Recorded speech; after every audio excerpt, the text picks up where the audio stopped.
कलंकनी की वजह से आज हमनी की इज्जत माटी में मिल गई बा।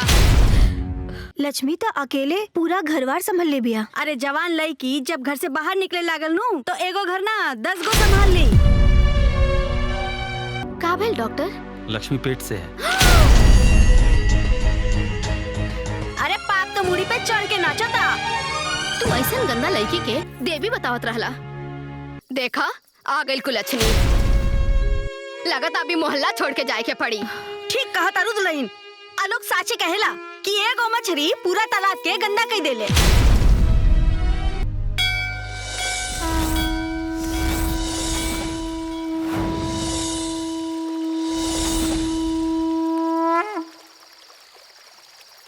हे छठी मैया, आप साक्षात हमके तो यकीन नहीं कि होत।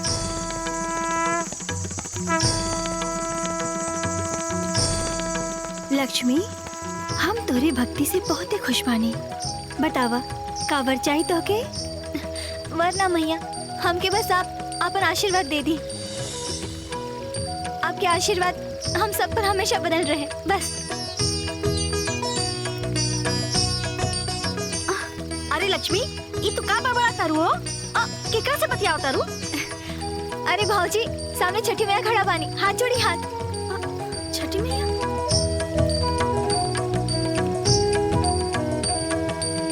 अच्छा, छठी मैया के अब आराम करेला, घर चला चला।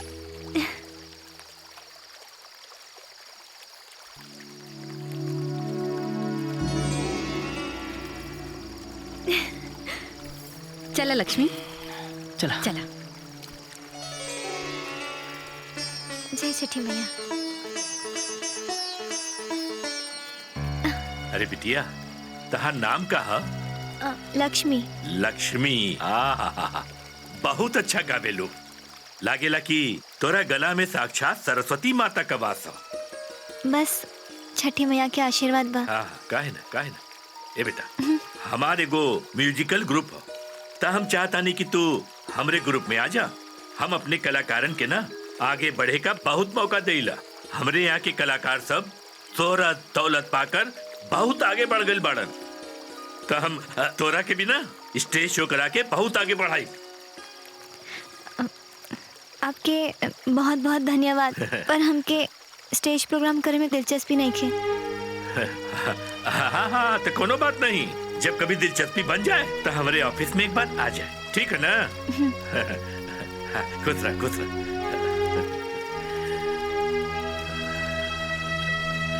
जय छठी मैया। अच्छा, एक बात बतावा, ये लड़की क्या है? लक्ष्मी।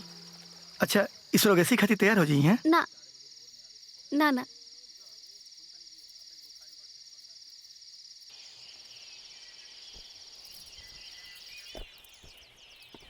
बाबूजी टिफिन। हाँ बेटी। बेटी, तू गाना तो सचमुच बहुत बढ़िया गावेलू। काल घाटे पे तहार आवाज के बहुत तारीफ होत रहा। सचमुच तोहार कंठ में सरस्वती माई के वास बा। का करी बेटी, हमरे पास पैसा रहत तो तोहार छठी माई के गीत के एल्बम हम जरूर बनवा देती। सुनिए छपरा वाली चाची, रामदयाल चाचा अपने बेटी की एल्बम बनवाई है। अरे बनारस वाली दुल्हन, ना 9 मन गेहूं होई और ना राधा गौने जई है। तू देखत रहा। ठीक बा बेटी। संभाल के सुनी जी, राशन खत्म होके वाला बा, हो सके तो आजे भरवा दे। अभी तनख्वाह मिले में 2 दिन बाकी बा और तोहार राशन अभी से खत्म हो गई। ठीक बा, देखा तनी। संभाल के जी। हाँ बाबूजी। हाँ बेटी। चलो। हाँ। आंटी में ना ढेला बा, बबुनी देखे जाइए मेला। ला बन गई एल्बम, देख ला। अरे बिना खाना खाइले कहाँ चल देला? अरे दीदी, वो बीएड के फॉर्म निकला बना हुए भरे जाता नहीं है। दोपहर ले आज हम दोपहर ले लौटाए। तोरा जहाँ जाए के बाद जा, पहले खाना खा लो। माँ तू खाना लेके आओ। अरे देरी होता, हमरा जाए देना। चुपचाप बैठो, चलो लेट वेट ना होए। बैठो। का माँ जल्दी लेके आवा। और पढ़ाई कैसे चल रहा बा? बस अब फॉर्म भरब जाके ओकरा बाद देखल जाए कि का होता। इला अच्छा तो करेली बनल बा, यही से भाई सब जल्दी में रहे। करेली से तो एकर बचपने से बैर बा।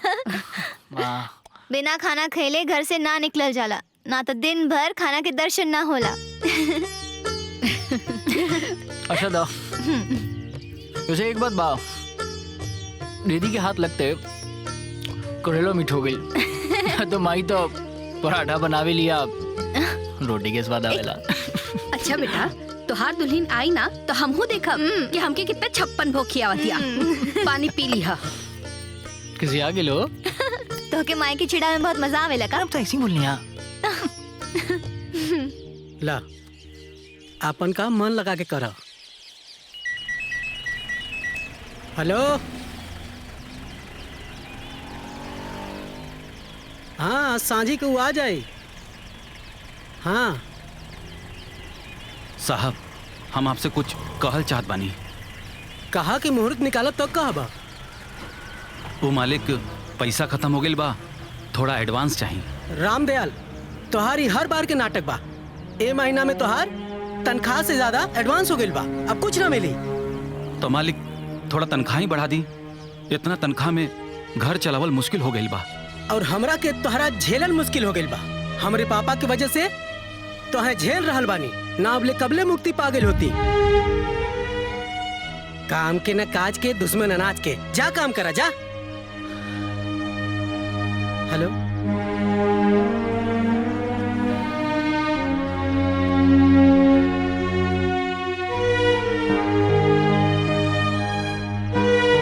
और हमरा के तोहरा झेलल मुश्किल हो गइल बा। हमरे पापा की वजह से तोहे झेल रहल बानी, ना अबले कबले मुक्ति पा गइल होती। काम के न काज के, दुश्मन अनाज के। जा काम करा जा। राशन खत्म होके वाला बा, हो सके तो आज भरवा दे। और हमरा के तोहरा झेलल मुश्किल हो गइल। काम के न काज के, दुश्मन अनाज के। जा काम करा जा।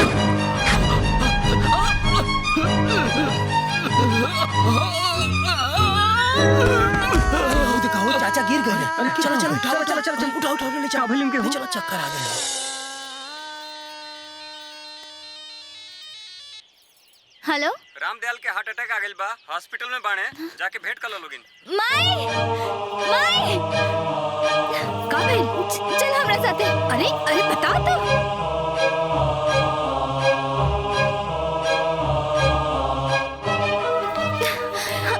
डॉक्टर साहब, बाबूजी के का भइल? फालिस के अटैक रहल, बहुत मुश्किल से जान बचल बा, लेकिन पूरी तरह से ठीक भइल ऊपर वाले के हाथ में बा। सुन समझ सब ली हैं, लेकिन ना खड़ा हो पाई हैं ना बोल पाई हैं।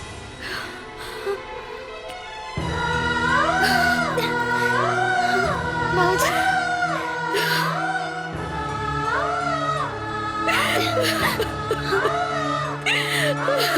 माई,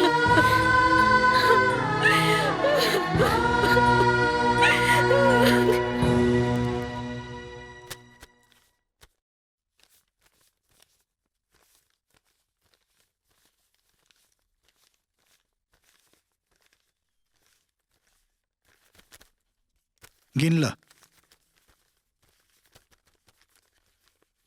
ठीक बा, प्रणाम।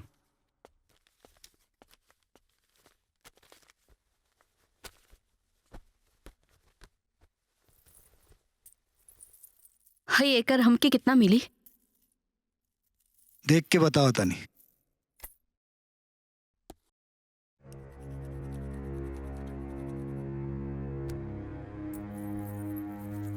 ये सोना ना रोल्ड गोल्ड बा, खाली पॉलिश चढ़ा रहे, एकर कुछ ना मिली।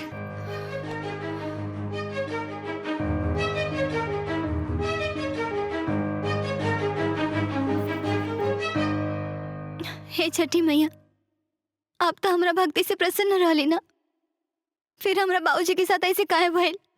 लक्ष्मी, विधि के विधान कबहू ना बदलेला। हर प्राणी के आपन सुख दुख भोगही के पड़ेला। श्री राम जी भी भगवान रहले, फिर भी खुद के वनवास से ना बचा पौले। पुत्री, तू दुखी मत होखा, समय के साथ साथ सब कुछ सही हो जाए।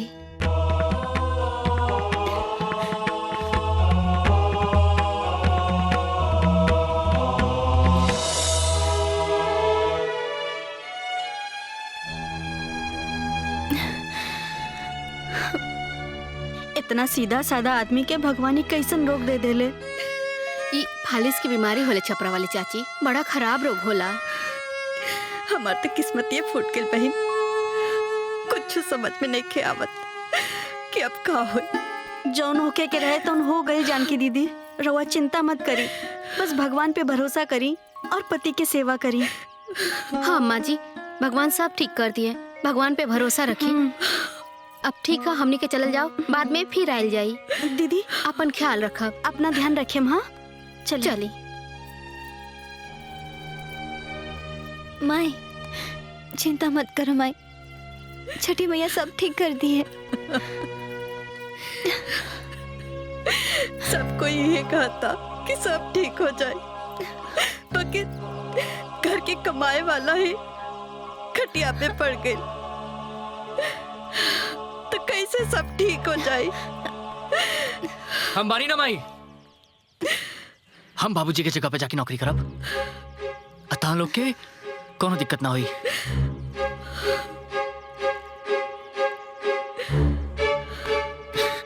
खबरदार दोबारा ऐसा बोल रहा था, थप्पड़ खाइब। बाबूजी हमार पढ़ाई छुड़ा के तोहरा के IAS PCS के तैयारी करा रहल बाड़े। तोहरा के आज के बाद से पढ़ाई पे ध्यान देवे के बा, बस और कुछ ना। खाली पढ़ाई करी, काम ना करी। अरे ते घर के खर्चा कैसे चली, बाबूजी के इलाज कैसे हुई? पहले ही हमने की सिचुएशन कुछ ठीक नहीं के, ऊपर से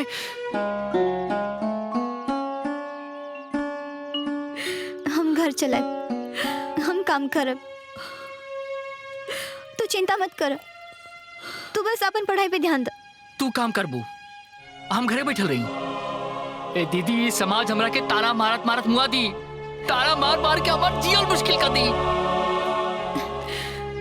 अरे पगला, हम काम करब तो आज दिक्कत हुई, लोग आज बोली कल भूल जाए, लेकिन तू अपना सपना छोड़ दे तो एक पूरा पीढ़ी पिछड़ जाए, और हम अपना जीते जी ई ना होके दे। ई घर में आज से एक ना दोगो बेटा बाड़े।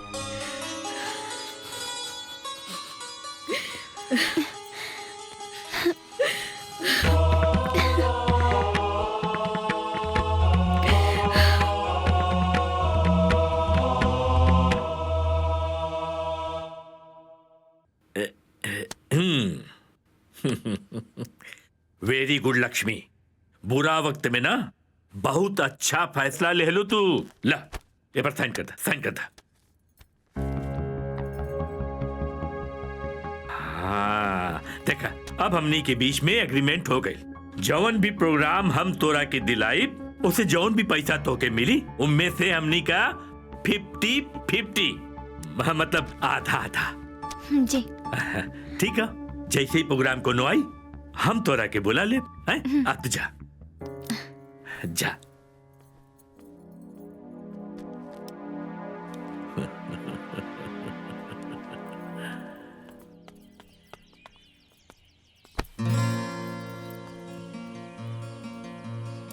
सॉरी। ज्यादा स्मार्ट मत बना, तोरा जैसे लड़का के हम खूब पहचाने नहीं। पहले जान के लड़की के टक्कर मारे ले और सॉरी बोल के इंप्रेशन मारा तारा। ओ हेलो, हम तो से ना, तू हमसे टकराइलू है। अब जानबूझ के टकराइलू है या गलती से, हमके नहीं के पता। हाँ हाँ ठीक है।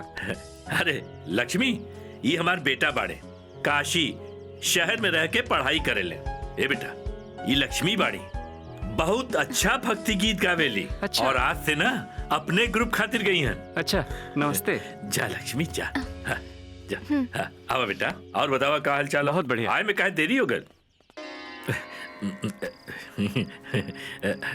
देखा, ये पैसा मिलल है, आधा ही तोहार और आधा हमार। देखा 50-50 के बाद भरला ना। एक काम करा, तू बाहर इंतजार करा, हम आवत है। प्रोग्राम बहुत बढ़िया भल। हाँ हाँ, तबीयत खुश हो गल। चला हम आवत है। सुना सेठ, लड़की की आवाज में तो जादू बा। हाँ, अगर ये भक्ति गीत के अलावा कमर्शियल मतलब चालू गीत में नाच गाना शुरू कर दी ना, तो स्टेज पे वो आग लागी कि नोट की बारिश भी ठंडा ना कर पाई। सेठ जी, लड़की बड़ी संस्कारी पिया, ये सब न करी। अरे बात करा, बात कैला में का जाला। अरे नोट में इतना ताकत होला कि कार ही ना संस्कार भी बदल जाला। ठीक हो, हम कोशिश करब। हम इंतजार करम, बताई हमरा के, ठीक बा? जरूर बताई।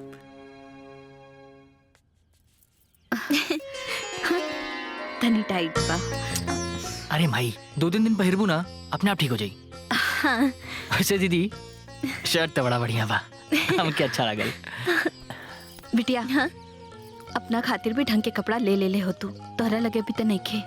कौनो बात ना माँ, मुकेश की जब नौकरी लग जाए ना तब हम ले ले।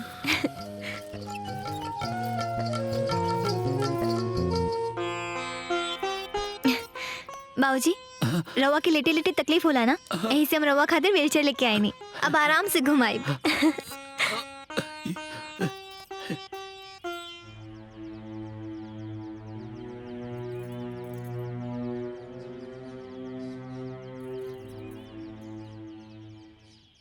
ना यार अभी हम अब कोनो फॉर्म ना भरब यार। देखा हमार दीदी बड़ा मेहनत से 1-1 रुपया कमा रहल बड़ी, ऐसा करा तहा लोग जाके भरता लोग। लेकिन 2-4 जगह फार्म अप्लाई करब तबे एक आध जगह होके के चांस रही।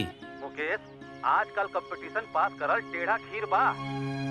देखा तहार बात सही बा रवि, लेकिन अब देख हम खाली अपना स्टेट के फॉर्म भरब काहे से कि अब 4 जगह के फॉर्म भरे में बहुत ज्यादा खर्चा हो रहा बा। हम अब दीदी पे ढेर खर्चा डालल नहीं की चाहत।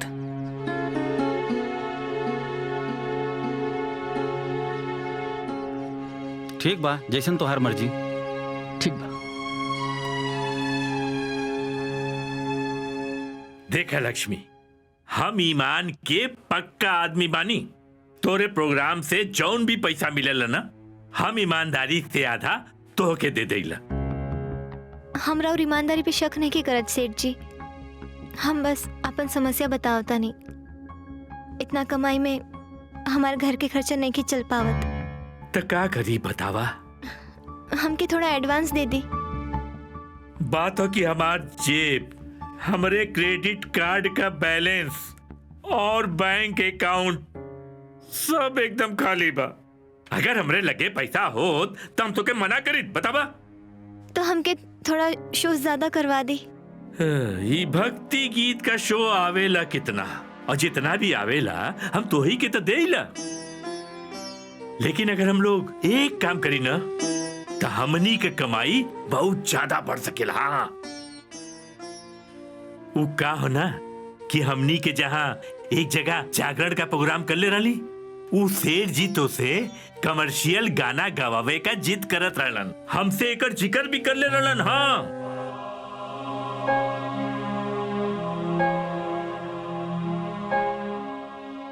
वो और कोई हुई जो पैसा खातिर अपन संस्कार बदलत हुई। हमरा से ये उम्मीद मत रखी सेठ जी। बिल्कुल बिल्कुल, यही बात हम सेठ जी के कहली कि लक्ष्मी ऐसा लड़की नहीं है, वही सब काम ना करी, बिल्कुल ना करी। लेकिन लक्ष्मी बिटिया, बेटा ये सब काम तू ना करबू तो केहू और करी। काहे कि और लोगन के खातिर स्टेज पर नाचे से बुरा घर पर पड़ल ठंडा चूल्हा का आग होला। हमके थोड़ा वक्त दी सेठ जी, हम सोच के बताए। हाँ ठीक हो, वक्त ला, बिल्कुल ला। जा जा जा जा, सोच ला सोच ला।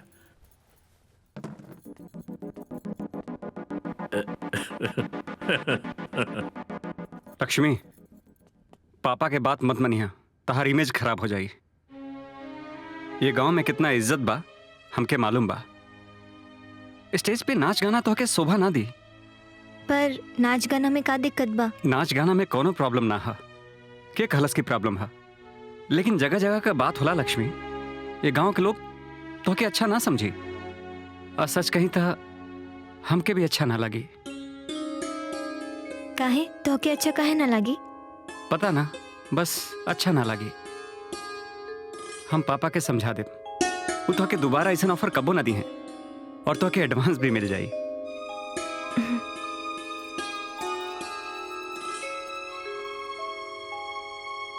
पापा, तो के पैसा के आगे और कुछ ना दिखाई पड़ेला का? अरे ऐसन काहे कहता रहा है? लक्ष्मी के स्टेज पे नाचे गावे के ऑफर काहे देला? अरे अरे मैं बुराई कहा, ओके पैसा का जरूरत रहे, और बाकी हमनी की तई रोजी रोटी हो ना। पापा हाँ? रोजी रोटी खातिर केहू के मजबूरी के फायदा ना उठावल जाला। पूरा जवार लक्ष्मी के भक्ति गायिका के रूप में जानेला। तू उनसे नाच गाना करोई बा तो सब लोग तोहके बुरा भला कही। और हाँ, और गलती से पता चल गई कि तू उनके मजबूरी का फायदा उठौले बड़ा, तब तक बंटा धारे बुझा। यही का खतरा जौन काम चल रहा बा उहो बंद हो जाई। ऐसा मत कर। और ऊपर से जौन लोग का गाली सुने के मिली सो अलग।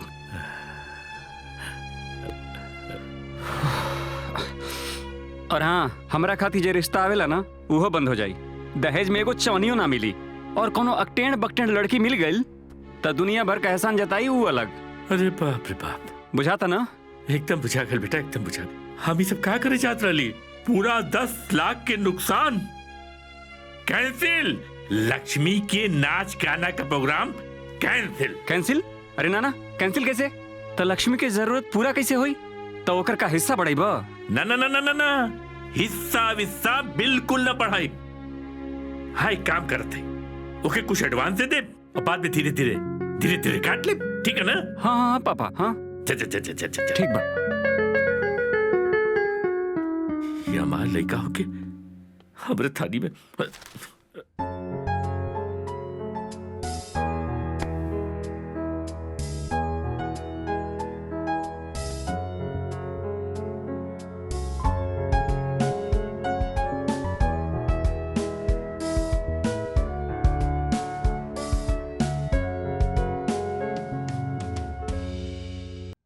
हे छठी मैया, हमरा कुछ समझ में नहीं के आवत, हम का करी? कौनो रास्ता दिखाई छठी मैया, कौनो रास्ता दिखाई।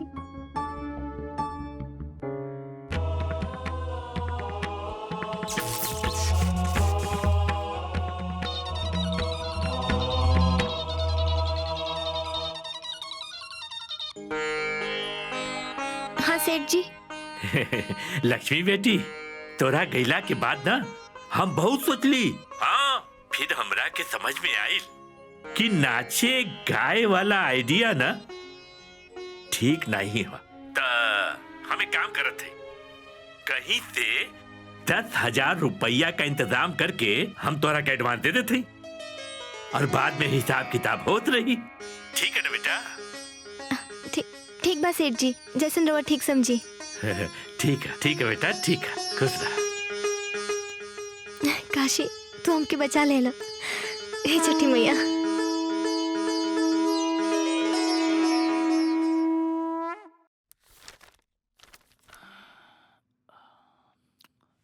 इला चाय। अरे तो सुतल नहीं को दीदी अभी ले? तोहरा सपना से हम सबके सपना जुड़ल बा, तो हमके नींद कैसे आई? पता बा दीदी, कभी कभी हमरा लागेला कि हम पिछला जन्म में ना जरूर कोनो पुण्य कैले होखब। तारा नियन दीदी मिलल। चल पगला।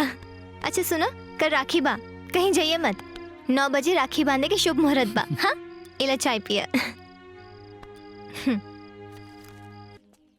लक्ष्मी तो अकेले पूरा घरवार संभाल ले बिया। अरे जवान लड़की जब घर से बाहर निकले लागल नू तो एगो घर ना 10 गो संभाल ली। अरे नहीं भौजी, लक्ष्मी मान के खूब पक्का बिया।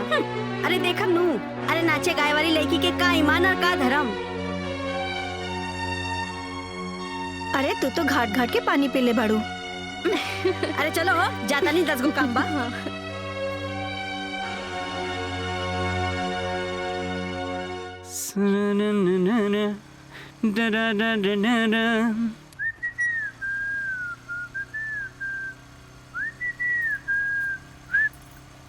अरे लक्ष्मी, तू कहाँ जा रहल बाड़ू? ओ बच्चा लोग के कोचिंग में पढ़ाए के बाद के लिए बानी, हमके थोड़ी कमाई बढ़ावे की पड़ी। वैसे काल खातिर तोहर बहुत बहुत शुक्रिया। अरे एमे शुक्रिया का बात बा। वैसे हम तो उसे कुछ कहल चाहता नहीं।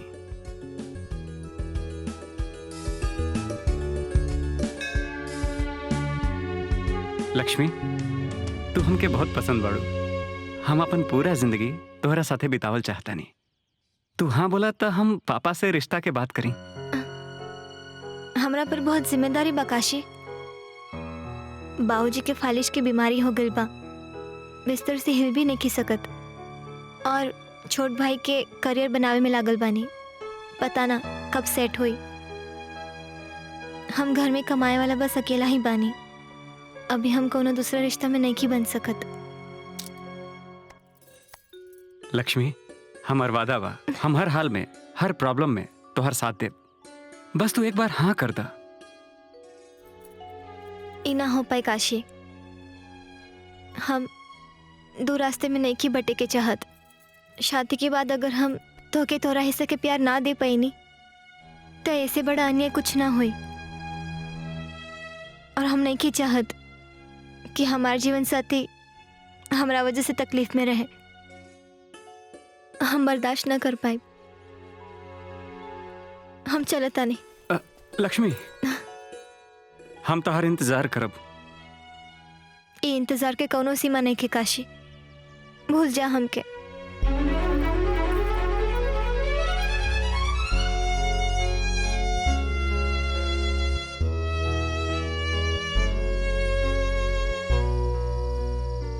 लक्ष्मी, हमार वादा बा, हम हर हाल में, हर प्रॉब्लम में तोहर साथ दे।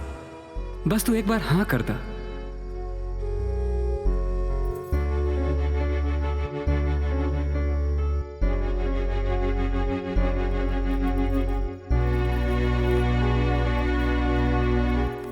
लक्ष्मी, लक्ष्मी बेटा, काहे उदास बाड़ो? तोहर तबीयत ठीक नहीं का? आज खाना भी ना खैलू? तबीयत ठीक बा माई, बस कुछ खाए के मन नहीं के करत। और कोनो बात नहीं खे। ठीक बा। तोहरे बाबूजी के दवाई खत्म हो गई बा, कल ले ले आइहा। छठी मैया की पूजा के तैयारी भी शुरू करे के बा। ठीक बा माई।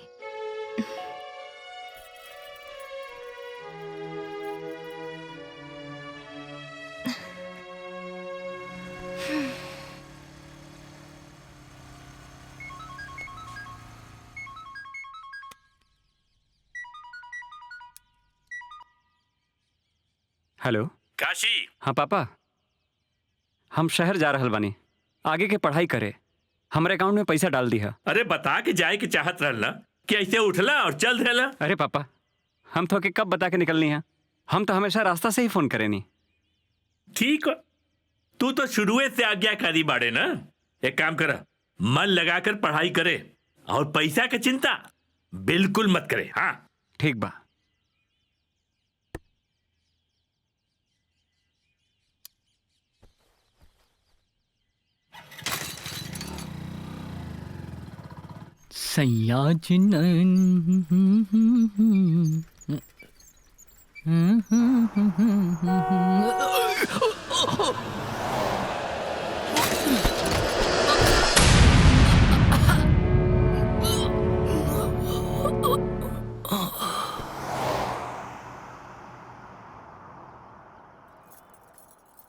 चाची, चाची चाची, मुकेश का एक्सीडेंट हो गई बा। जल्दी चली, हॉस्पिटल में बा। लक्ष्मी,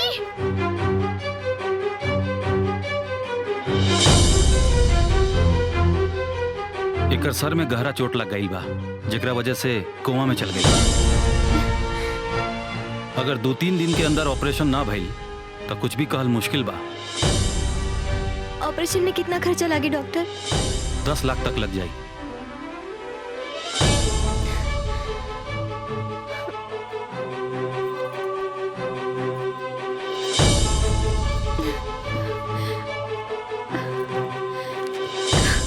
बेटा, हाँ का भइल?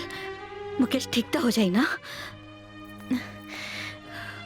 सुबह के अर्घ की तैयारी करो माई। छठी मैया सब ठीक कर दी है। चल।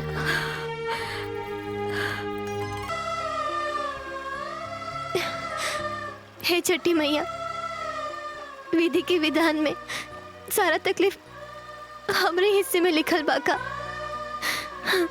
पहले बाबूजी और अब हमार भाई हमरा परिवार के कोनो गलती की सजा दे दई। लक्ष्मी बिटिया, विधि के विधान मनुष्य के कर्म फल से ही निर्धारित होखेला और कर्म जन्मों जन्मांतर तक मनुष्य के पीछा ना छोड़ेला। अच्छा या बुरा जीवन में जे कुछ भी घटित होला वो मनुष्य के कर्म के ही अनुसार होला। जैसे कि अंधेरा के बाद उजाला होखेला, वैसे ही दुख के बाद सुख आवेला। ये प्रकृति के नियम हा। छठी मैया, हमार भाई आज जीवन और मृत्यु के बीच में लड़ रहल बाड़े। उनके बचा ली मैया, उनके बचा ली। रोआ मत लक्ष्मी, तू हमके बहुते प्रिय बाड़ो। जौन भी हुई अच्छा हुई।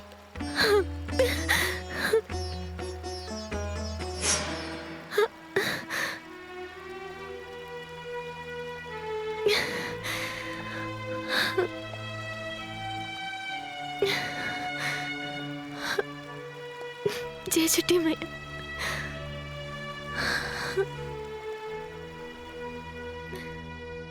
बस करा। तोहर हिम्मत कैसे भाई ये सब सोचे के? हमार बिटिया ये सब काम करे करते नहीं खे। निकल जाई जैसे, न तो अच्छा ना हुई। रुआ हमार बात तो सुनी। चुप करी, कौनो बात नहीं के सुने के हा। भला मानुस के जैसे निकल जाई जैसे। माई का बात बा? क्या है ये लोग? देखा ना बिटिया, ये लोग का अनसन बोल रहा बा। का चाहिए रवा लोगन के? हम बतावा तानी। हमने की छठ मैया के भक्त है जा, बनारस से आइल बानी जा। एगो विशेष काम खातिर तो से बहुत उम्मीद बा। हम समझाओ तनी लक्ष्मी तरह के, तू हमारी बात ध्यान से सुना। देखिए उषा जी, बच्चा आपके अंदर बनता तो है, लेकिन कोख में खराबी होने के चलते हर बार बेकार हो जाता है। अब सिर्फ एक ही तरीका है जिससे आपके घर आंगन में किलकारियां गूंज सकती हैं, और वो तरीका सेरोगेसी का है। सेरोगेसी? सेरोगेसी में अंश आप दोनों का होगा, मतलब बच्चा आप दोनों का ही होगा, लेकिन ये किसी दूसरी औरत की कोख में बड़ा होगा और जन्म भी वही औरत देगी।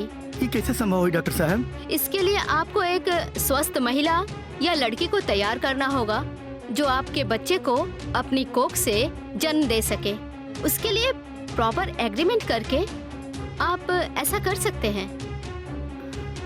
अभी किराए की कोख लेना बहुत आसान हो गया है और ये काफी सक्सेस भी है। ई गांव में हमारे उषा के दूर की रिश्तेदारी बा, और पिछला साल छठ माई के आशीर्वाद लेवे खातिर हमनी के आयल रही जा, तभी तहरा पर हमनी की नजर पड़ल, और फिर तू हम दोनों के बहुत पसंद आयल रहो।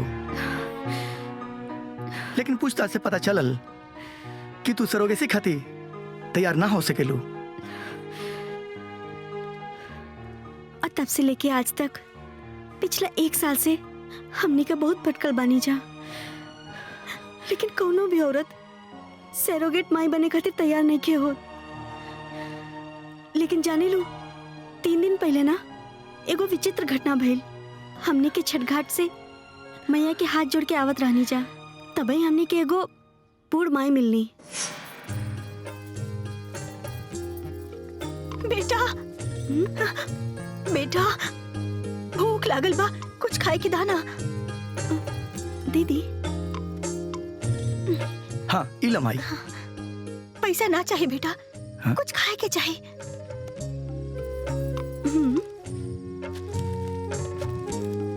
हाँ माई, इला।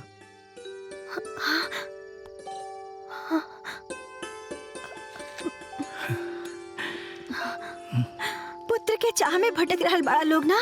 हाँ? हाँ?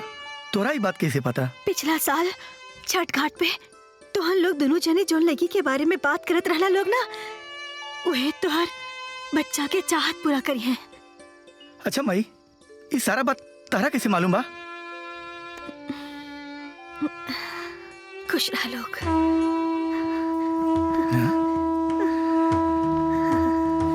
कमाल बा। हमरा पे ई एहसान कर दी लक्ष्मी बहन, हमार जीवन तो हर रीढ़ी रहा।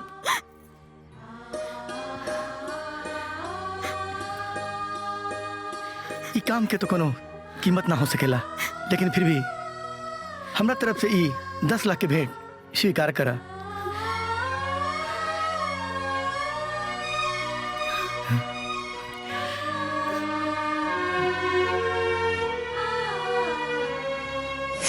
अगर 2-3 दिन के अंदर ऑपरेशन ना भइल तो कुछ भी कहल मुश्किल बा।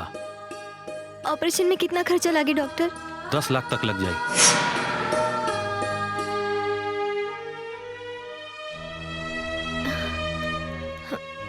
हम तैयार बानी। लक्ष्मी ई का करता रू? पकड़ा गेल बाड़ू का? अरे छठ मैया के नाम पे केहू भी आ करके तोहरा के सच झूठ कहानी सुनाई और तू मान लेबू? अरे कम से कम अपना आगा पीछा के बारे में तो सोच। तू बिन ब्याहे माँ बन जेबू तो के करी तोहरा से ब्याह? हमार बिया मुकेश की जिंदगी से बढ़ के नहीं के माई। मतलब?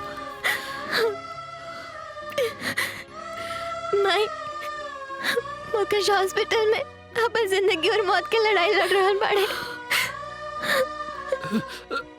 और उनके बचावे खातिर हमके 10 लाख रुपया चाहिए।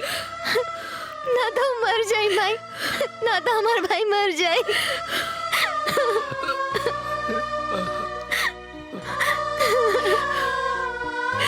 का कहता है बेटा? माई ऐसे हमके 10 लाख रुपया चाहे कि चाहे। हमके हमरा जिंदगी की परवाह नहीं के माई, लेकिन अगर मुकेश के कुछ हो गए तो सब कुछ खत्म हो जाए माई, सब कुछ खत्म हो जाए। लक्ष्मी तू सच में लक्ष्मी बाड़ू बेटा।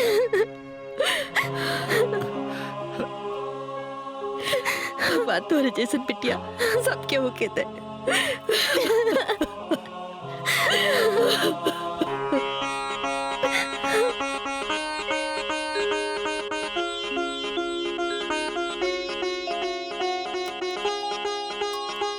अभी खतरा से बाहर बाड़े, 2 दिन बाद घर ले जा सकेली। दीदी ये ऑपरेशन में तो बहुत पैसा खर्चा भइल होई। इतना पैसा तालो के पास आइल कहाँ से?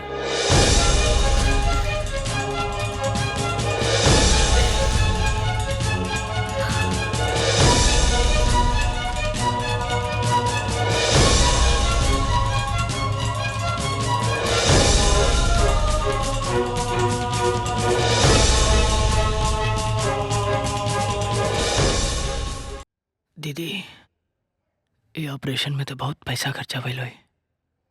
इतना पैसा तालो के पास आइल कहाँ से?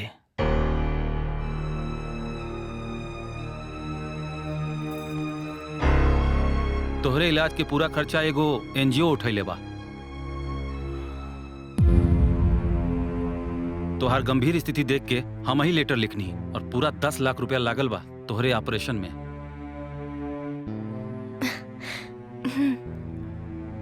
तू अभी आराम कर।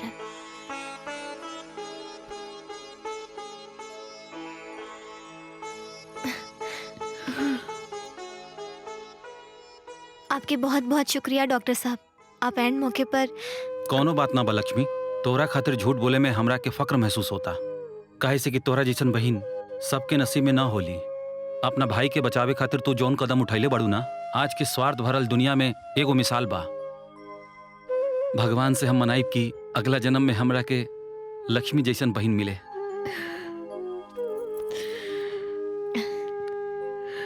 अच्छा डॉक्टर साहब, कोनो बात नहीं के। चलो।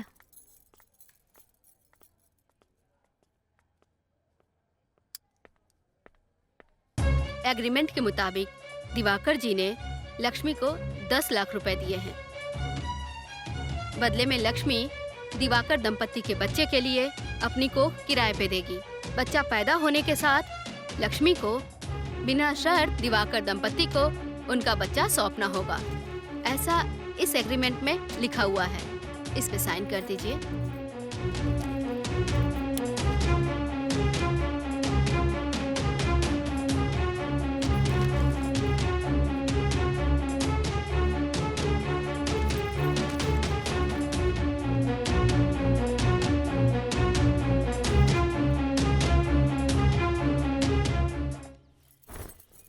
अरे सुनो था छपरा वाली भौजी, वो लक्ष्मीनिया 10 लाख रुपया इकट्ठा कर ले बिया। लागत है ना इनकर घरवा में नोट के पेड़ लागल बा। हाँ हो बनारस वाली दुल्हन। अरे वो तो 10 लाख के ऐसन बतियावत है जैसे 10,000 होखे। लगा था ना लक्ष्मी ने कोनो बहुत बड़ा हाथ मर ले बिया। हाँ उहे तो सोची कि आखिर इतना रुपया उनके घरे आयल कहाँ से। छोड़ी जाए दी, हमनी के का जी जैसन बोई वैसने काटी। ठीक ना? ठीक है चलो कहत ज्यादा हरो। हम हाँ, चलते चला। हैं। हाँ ठीक है। अरे ओकनी के पैसा से हमरा का काम बा हो।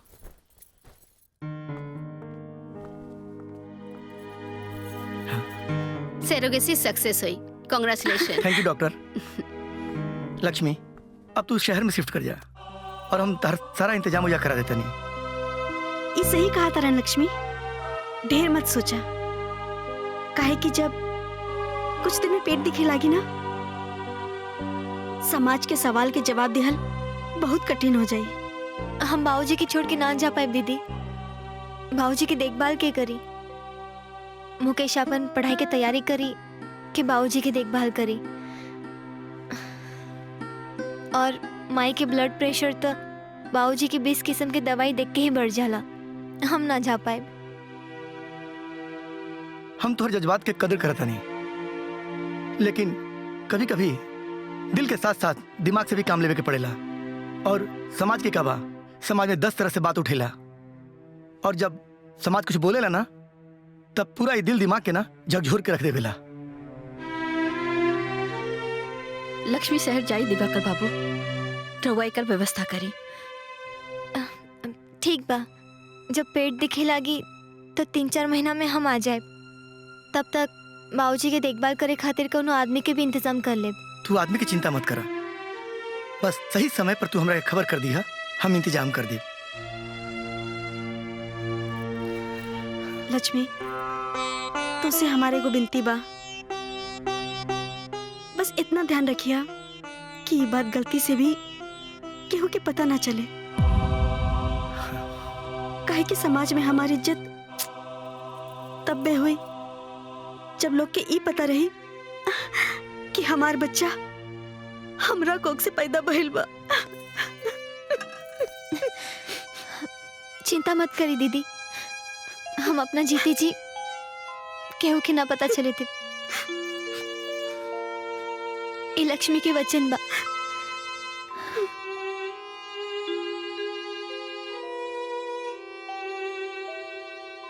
जानकी जी, हमरा नजर में एगो बहुत बढ़िया लड़का बा।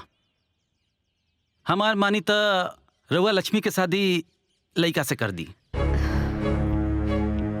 ऐसन बढ़िया घर परिवार रउआ लोग के दोबारा न मिली, ई बात समझ ली। अरे कदे माई, देख दीदी की शादी आज न तकाल करही के बा, और ये अगर बढ़िया लड़का मिल जाई तो दीदी की जिंदगी संवर जाई। पाहुन, अभी घर के हालात ठीक नहीं खे, और घर के सारा खर्चा लक्ष्मी चला रहल बिया। यही से अगला साल सोचब। ये तू का बोलते रे माई? तू इतना स्वार्थी हो गई बड़े, खाली अपना बारे में सोचता रही, दीदी के बारे में ना। अरे तू का चाहता रही कि दीदी यही से पैदा भल बड़ी कि जिंदगी भर हमनी के सेवा करस? मुकेश,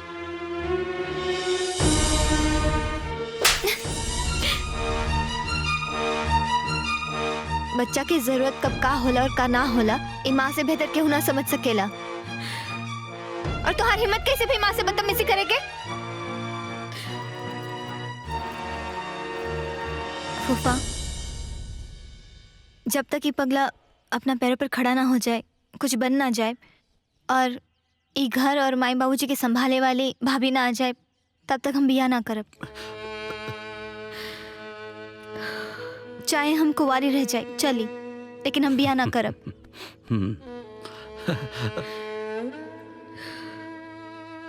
अरे अरे दीदी, अरे का करे तारा? अरे दीदी, हम आज बहुत खुश बानी। का भाई, खाना लॉटरी ला गई का? हाँ दीदी, लॉटरी है समझ ला। हमार एग्जाम क्लियर हो गई, हमार नौकरी लाग गई। सचो? हे छठी मैया, तोहर महिमा अपरंपार बा। से पता बा दीदी, दीदी आज हम जॉन भी बानी ना, खाली तारे त्याग और तपस्या की वजह से बनी। और इस सपना के पूरा श्रेय खाली तारे जाता।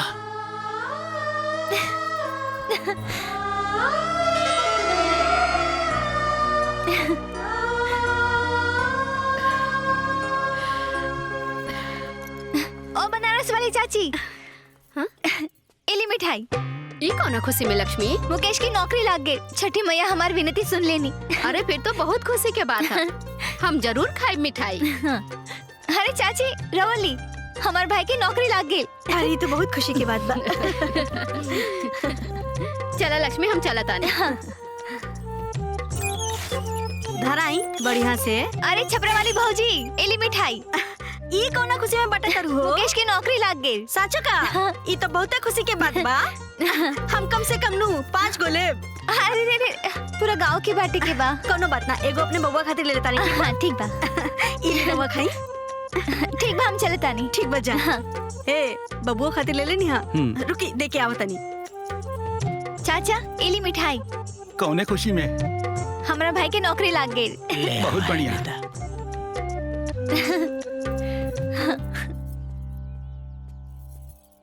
हेलो। जानकी जी। प्रणाम पाहुन। प्रणाम प्रणाम। का हाल चल बा? बढ़िया बा। जी जी। ऐसन बा कि मुकेश के लिए एगो बहुत अच्छा रिश्ता आइल है नजर में। लड़की के बाप जो बानू वो एक ठो बहुत बड़का अधिकारी बा। अगर रउआ लोग कहीं तो हम लेके आ जाई। हाँ आ जाती तो अच्छा रहत।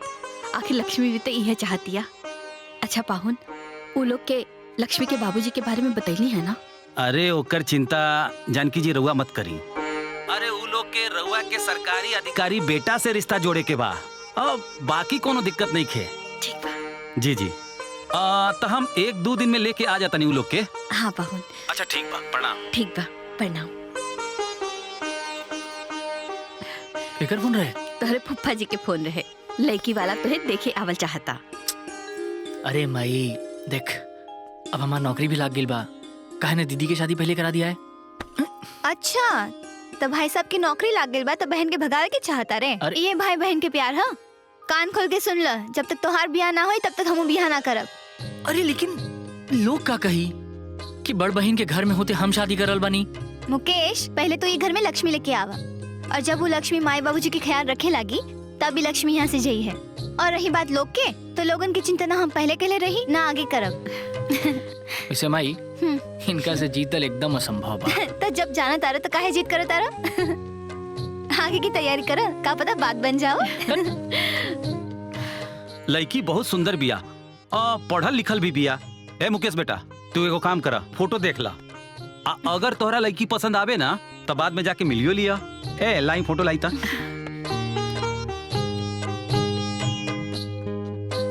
सुनी सुनी देखी, अब हमरा के फोटो दिखावे की जरूरत नहीं है। रवा सभी फोटो दीदी के दिखा दी, कैसे कि लेकिन दीदी के पसंद आ जाई तो हमरो कोनो एतराज नहीं है। इला दिखा दा।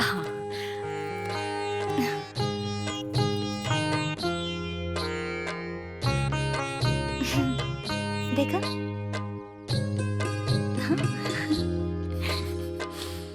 बाबूजी अच्छा ना? हमके रिश्ता मंजूर बा। अरे तो लगले हाथ लेन देन के भी बात हो जाए। फूफा जी रवा के तो मालूम बा ना कि दहेज लियल अपराध हुई। सोनी जी, हमार बिटिया ऐसे टूटल फाटल घर में कैसे रह सकेली? धीरज रखा लक्ष्मी जी, हम आपके विचार से बड़ा प्रसन्न बानी। हमके यकीन हो गयल कि आपके जैसन संस्कारी परिवार में हमार बेटी बड़ा खुश रही। लेकिन एगो हमार प्रार्थना बा, अपन बेटी के खातिर एगो घर बनवा के देहल चाहतानी। ई हमार बड़ा पुरान श्रद्धा बा।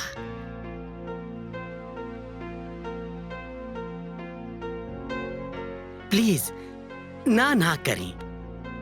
जबले शादी होई तबले घर बन के तैयार हो जाई, और शादी के साथ साथ गृह प्रवेश भी हो जाई।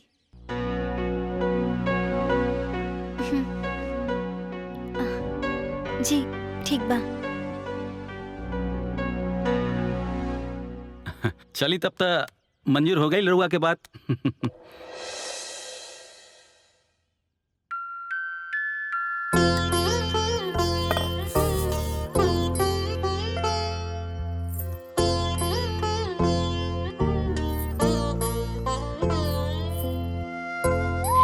खुश रहा।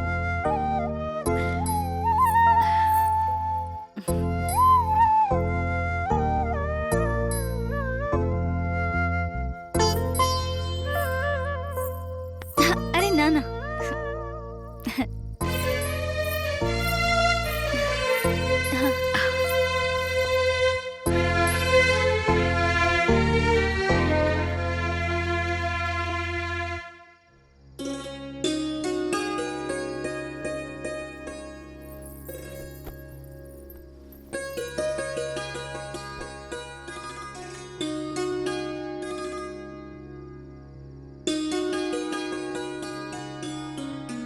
तो वाकई में बहुत खूबसूरत बाड़ू।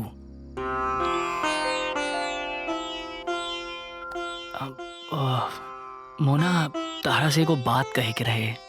हाँ कहीं ना। देखा, हमरा खाती हमार दीदी जन बाड़ी वो देवी है, और आज हम अपना जिंदगी में जौन कुछ भी बानी ना, खाली उनकी वजह से बानी। और हमरा ये बात के पूरा उम्मीद बाकी जितना मान सम्मान हम अपना दीदी के देनी, उतने मान सम्मान तो हो उनका के देबो। जी।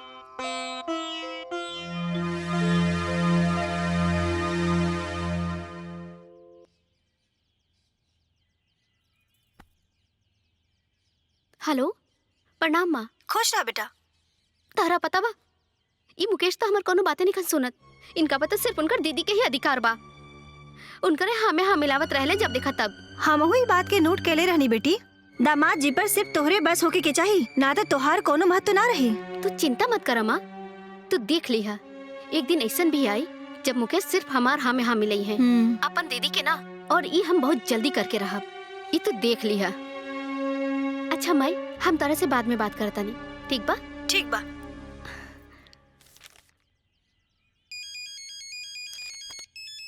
अरे लक्ष्मी, हेलो। हेलो। हाँ लक्ष्मी, कैसन बाड़ू? जी सब ठीक बा। हम ही बताए खातिर फोन कैनी है कि मुकेश की नौकरी भी लाग गई और मुकेश की बियाह भी हो गई। अरे वाह, ये तो बहुत खुशी के समाचार बा। जी, और हमने के नया घर में भी शिफ्ट हो गए बानी जा। अरे वाह, ये तो बहुत उत्तम समाचार सुनेलू तू हमरा के। अच्छा देखा लक्ष्मी, तारा कोई चीज की जरूरत पड़ी ना तो तू बेहिचक फोन कर दिया हमरा के। जी। और हम सारा चीज वही इंतजाम करा दे। जी, दीदी से बात करें। हाँ हाँ, अभी हम बात कराते नहीं उषा से। हाँ लक्ष्मी से बात कर। हाँ बहन, कैसन बाड़ू? बस ठीक बा। अब सुना हमार बात ध्यान से। अब तो के अपन ढेर ध्यान रखे के बा।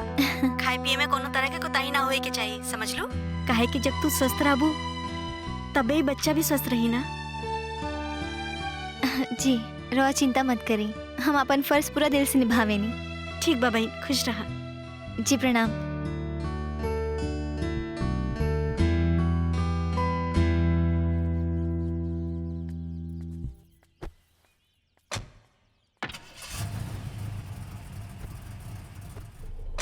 चले गए?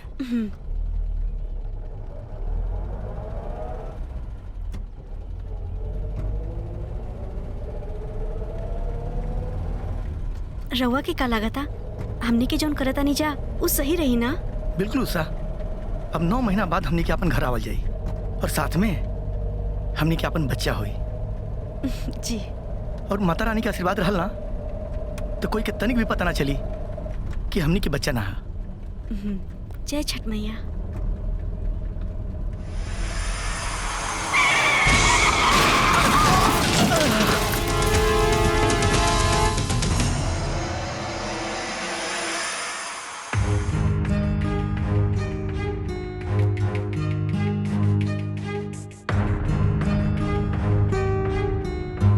दोनों लोग कोमा में हैं। होश में आएंगे कि नहीं आएंगे पता नहीं।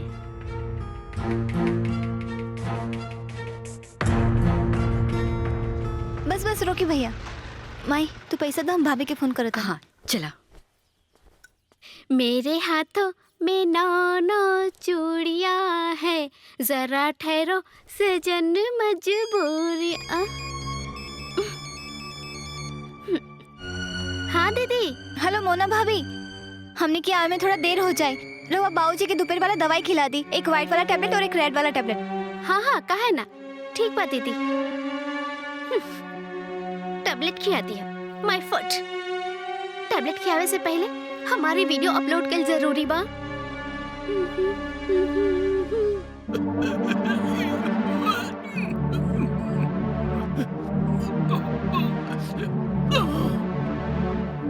बहुत ज्यादा समय लग बाबूजी। बाबूजी लगा तो बाबूजी दवा नहीं जल्दी लेके आओ। हम लेके आओ थे।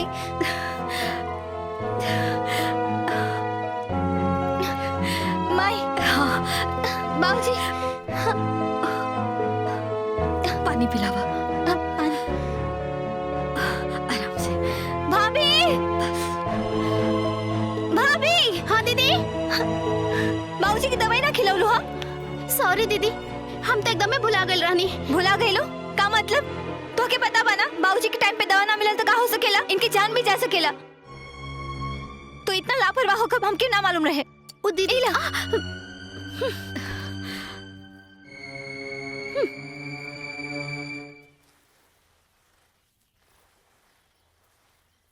माई बाबूजी गिर गइलन। क्या हुआ? माई दीदी अरे जल्दी आवा, बाबूजी गिर गइलन। दीदी माई जल्दी आई। बाबूजी अरे बाबूजी बाबूजी कैसे गिर गई? माई उठा उठा। लक्ष्मी आराम से। बाबूजी खाली खड़ा होके चिल्लावता नहीं? बाबूजी को उठा ना सकत रहलो का? फॉर्मेलिटी निभावता नहीं ना। हम एजा अपाइज लोगन के सेवा करे खातिर नहीं खियाल बानी। और हाँ, ये घर में नौकर नहीं की, जेकर बाप उहे संभाले। मोना ना मुकेश। भाभी नादान बाड़ी, इनके प्यार से समझाए के पड़ी।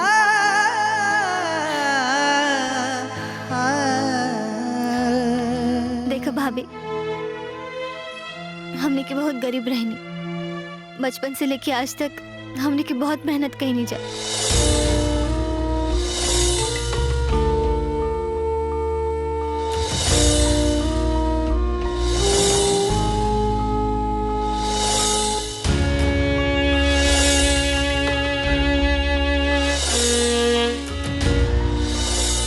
इतना कष्ट भइला के बाद भी आज अगर हमने के परिवार बेहतर हालत में बा, एकर बस एक ही वजह बा, हमने के अटूट प्यार और विश्वास। हम तोहरा से भी यही उम्मीद करेनी भाभी। सॉरी दीदी, हमरा के माफ कर दी। ये गलती दोबारा फिर कबो ना होई, हम प्रॉमिस करतानी।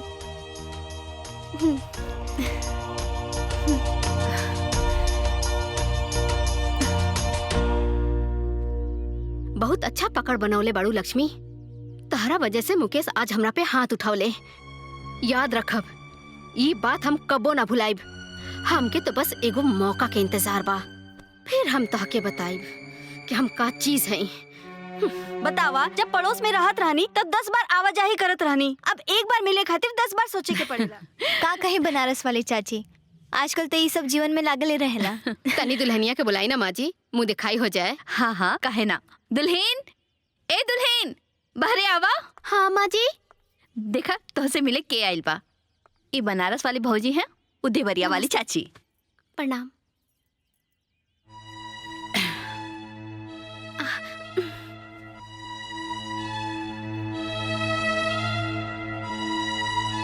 जाए तो ना माई, आजकल ये सब के मानेला।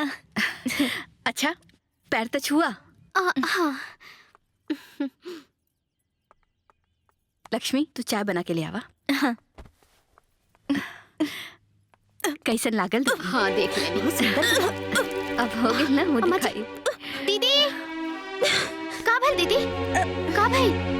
राउ तबीयत तो ठीक बा ना? हाँ सब ठीक बा।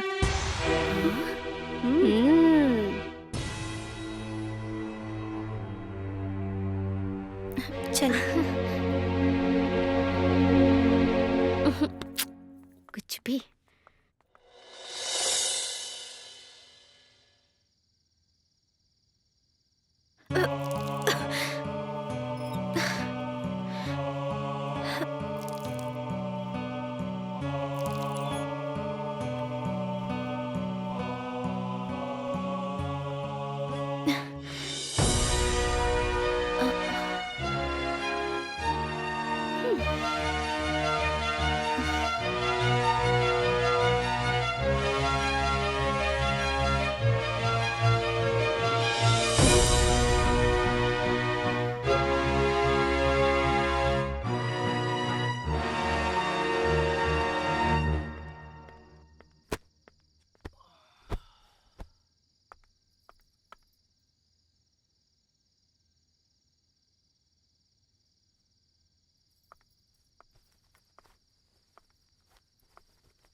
एगो बात बोले के बा। हाँ बोला। वो शायद लक्ष्मी दीदी पेट से बाड़ी।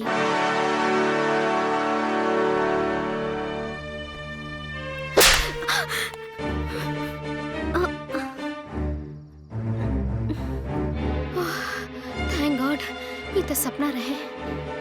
क्या हो गई? ना कुछ ना। अब रउआ फ्रेश होली, खाना लग गई बा। ठीक बा। माई, हमरा लागता कि मोना भाभी के हम पे शक हो गइल बा कि हम पेट से हई। बेटी तू एक काम करा, तू शहर चल जा, कुछ दिन में तोहर पेट भी दिखे लगी और लोग के शक यकीन में बदल जाए। तू एक काम करा, तू दिवाकर के फोन लगावा। हाँ।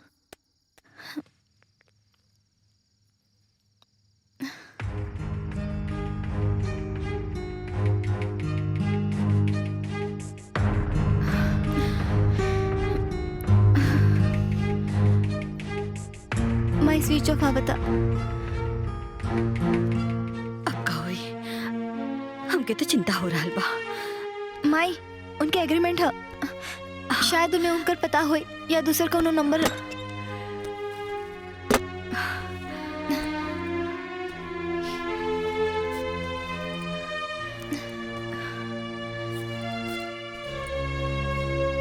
माई, पेपर तो गायब बा, ओमे उनकर पता रहे। हे भगवान, अब का होई? अब तो जौन छठी मैया चाहिए उहे होई। बेटा तू एक काम करा, तू यहाँ से चल जा, हम तेरे पप्पा जी के फोन लगावत हैं। ई का कहा दारू माई? कुआ से निकल के तू हमके खाई में कूदे के कहा तारू। हम कहीं भी जाए पेट तो दिखबे करी ना, और सवाल तो उठबे ही करी। अब जौन होई माई सब देखल जाए। छठी मैया बेड़ा पार लगाई है। दीदी का?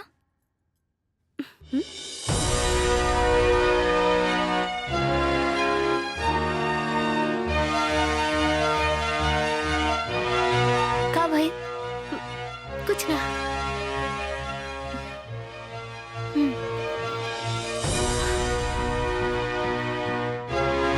अरे बाप रे, इनके तो चोर के दाढ़ी में तिनका वाला हाल बा। जरूर कुछ गड़बड़ बा, दाल में काला साफ साफ दिखाई देता।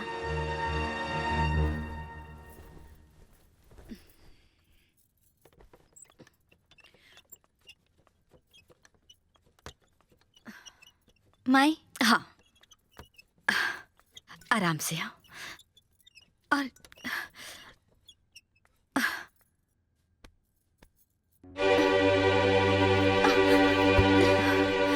लक्ष्मी, का बिल बेटा? कुछ ना माँ, थोड़ा सा चक्कर आ गए। हम डॉक्टर के बुलावता नहीं। ना माँ, डॉक्टर के मत बुलाओ।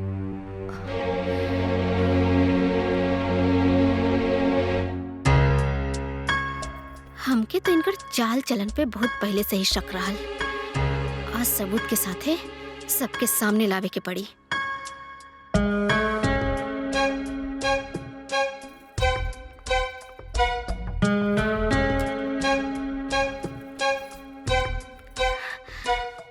हाय पकड़ा। तारा नियन एम्प्लॉय की वजह से ही हमनी के डिपार्टमेंट बर्बाद हो रहा बा। अपन काम ईमानदारी से नहीं कर सकत, काहे नौकरी ज्वाइन के लिए बड़ा? छोड़ दो नौकरी के, चल निकले यहाँ से। हेलो हेलो, लक्ष्मी दीदी की तबीयत बहुत खराब हो गई बा। तू एक काम करा, जल्दी डॉक्टर के लेके घरे आ जा, कहीं दीदी के कुछ हो ना जाए। हाँ बस अभी हम आवते बनी। हाँ हाँ ठीक बा ठीक बा।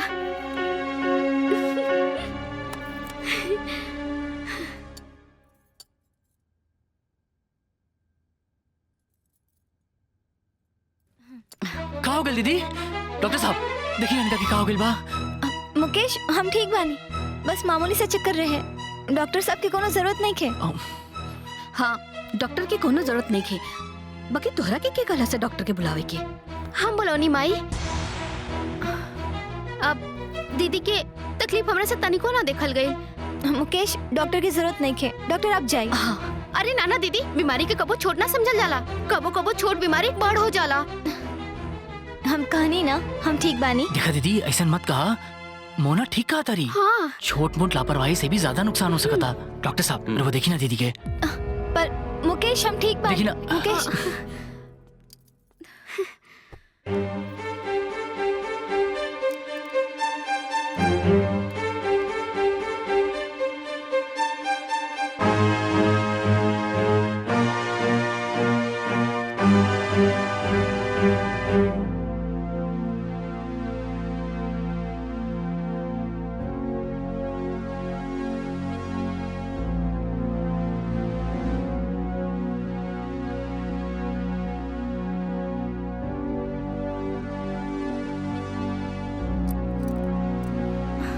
का भेल डॉक्टर?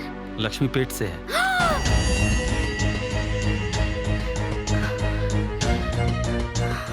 डॉक्टर तू क्या बोला तेरे, तोरा मालूम बा? हाँ मुकेश, हम जो कह रहे हैं वो सही है, ये गलत हो ही नहीं सकता है।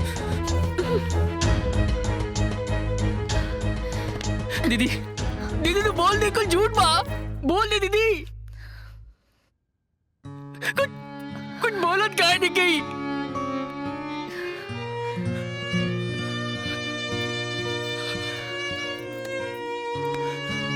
देख देख, तू हमरा के बताओ, हम तो शादी करवाई बोले कैसे? मैं कुछ कुछ बोलत काहे नहीं गई? माही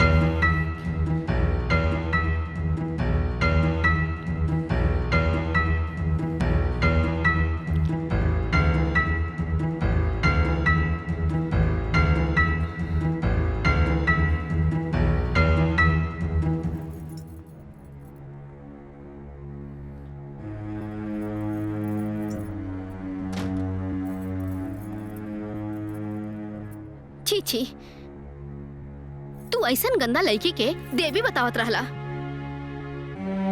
पता ना हमार माई बाबूजी कैसन नीच खानदान में हमार शादी करा देलन, हमार तो जिंदगी बर्बाद हो गई। और तू ऐसन नीच लड़की खातिर हमरा पे हाथ उठावे जात रहला। पता ना कहाँ से मुंह काला करवा के आइल हुई। अरे चुप हो जा मना, हमार दिमाग ऐसे ही पगलाई बा। लगता कि कोनो पूरा सपना देख रहल बानी। सपना ना, हकीकत बा हकीकत। आज तो ये बात घर में बा, कल पूरा गांव जवार के पता चली, तब का होई? सुना,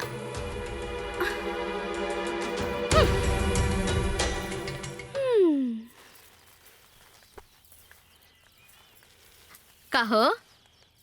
अरे पूनम, काल लक्ष्मी के घरे आयल रहलू और हमरे घरे नहीं खेलू। अरे वो लड़का के स्कूल से ले आवे के रहे ना, यही से ना पाऊनी। अब तो आ गई नहीं ना, अब खाली बतिएबे करबो कि चाहे पानी देबो। अरे मोना दुल्हन। हाँ जी चाची, यहाँ आवा।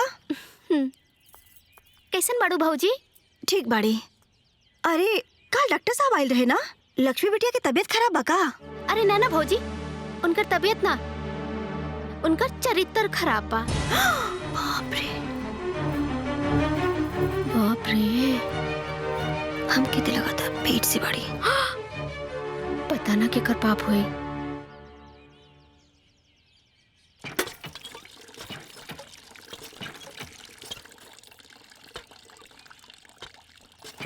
आजकल लोगन के पहचानल मुश्किल बा छपरा वाली भौजी। अच्छाई के मुखौटा के पीछे न जाने कितना कुकर्म छिपल बा। अरे घोर कलयुग आ गइल बा बनास वाली दुल्हन। अरे पाप तो मुड़ी पे चढ़ के नाचता। अयासी के चक्कर में ये लोग कुछ भी कर सकेले। छोड़ा। तहार संस्कारी लक्ष्मी महाकुक संस्कारी निकलल। क्या बात करत अड़ा? सही कहा तानी, पेट से बिया, पेट से। का? पेट से बिया? हाँ, जब हम गांव में घूमत रहनी तब हमरा के पता चलल कि ओकरे पेट में बच्चा बा। पूरा गांव वाला ताना मार रहल बाड़े और तू कहत रहला कि संस्कारी बा, ई ना नाची, ऊ ना नाची। हैं? यह संस्कारी लड़की रहे? बात करता नहीं।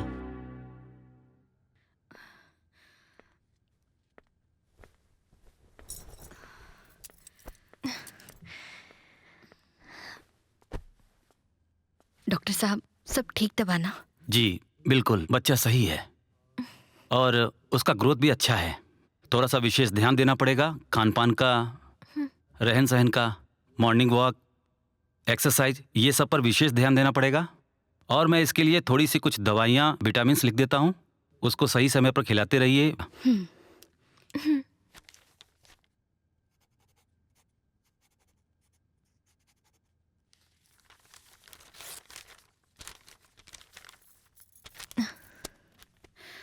चलो। जी प्रणाम।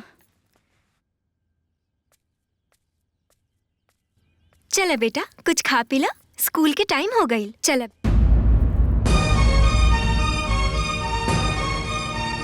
छी छी छी छी छी, ई सवेरे सवेरे कौन कुलच्छनी के मुंह दिखा देले भगवान।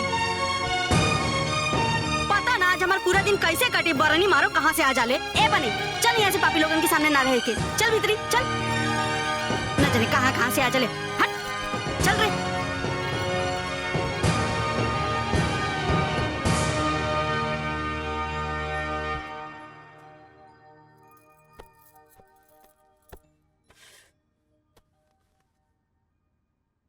पूरा दुनिया मुंह पे थूक रहा बा, लेकिन भाई के तो कोनो फर्क नहीं के पड़त।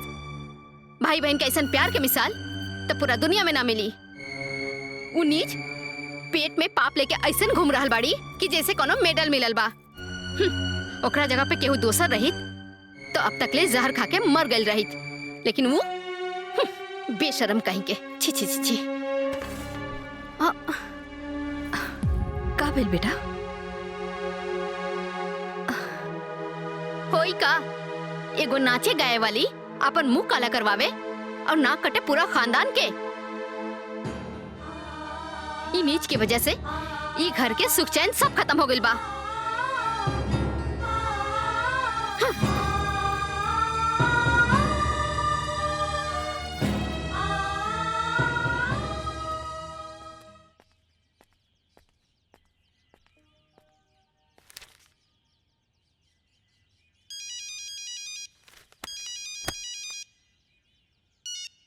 हाँ बाबूजी प्रणाम। खुश रहा बेटा मुकेश, का हाल बा?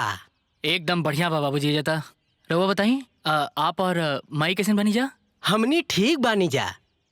बेटा मुकेश, कुछ कहल चाहत बानी, ध्यान से सुनिह। हाँ बोली ना। बेटा, इज्जत बनावे में जिंदगी गुजर जाला और बिगाड़े में 2 मिनट भी ना लगेला। हमार बात पे गौर कर, अपन घर पर ध्यान दो। प्रणाम बाबूजी। खुश रहा बेटा।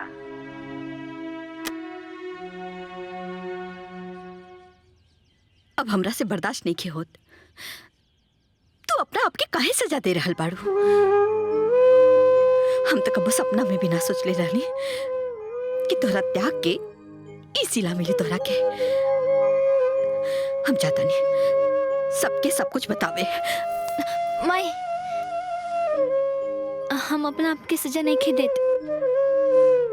हम बस उषा दीदी के दिहल वचन निभावता नहीं और हमरा कोख में उनकर बच्चा पल रहल बा।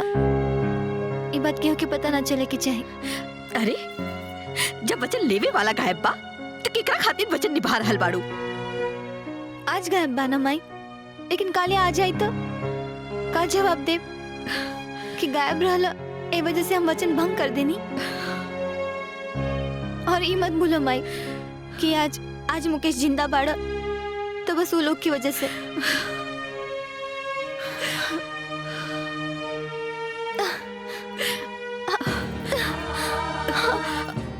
भइल? माई पेट में दर्द होता। अरे माई लागता लेका होके के समय आ गई। तू धीरज रखा, हम मुकेश के बुला के लेके आवत आनी। तू धीरज रखा।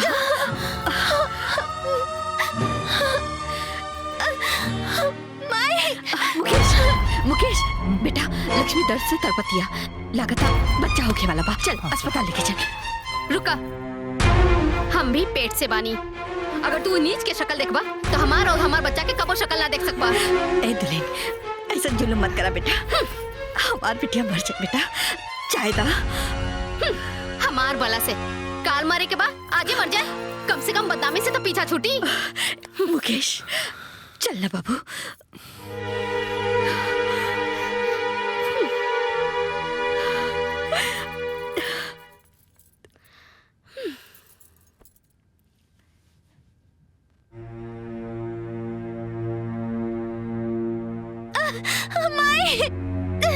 माई जल्दी आओ। बेटा तनी हमारी मदद कर दा, हमार बिटिया बहुत तकलीफ। अरे हमके तो पहले से ही लेट होता, जाए रहुआ के और के देख ली। माई हमारी जान निकल जाए माई। भैया भैया तनी हमारी मदद कर दा। अरे चाची सुना दा, अरे तनी सा मदद कर दा।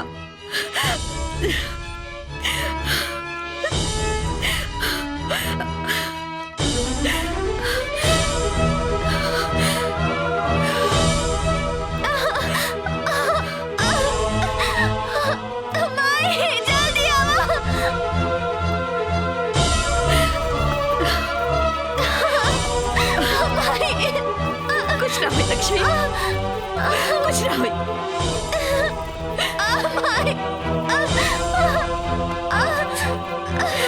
सब ठीक हो जाए बेटा, सब ठीक हो जाए। छठी मैया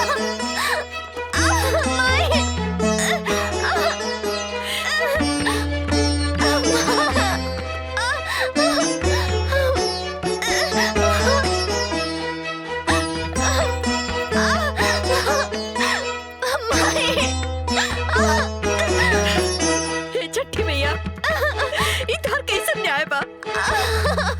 हमरे बिटिया के साथ इतना अन्याय हो रहा बा और तू चुपचाप देख रहल बाड़ू। हमरे बिटिया के मदद करा, हमरे बिटिया के मदद करा।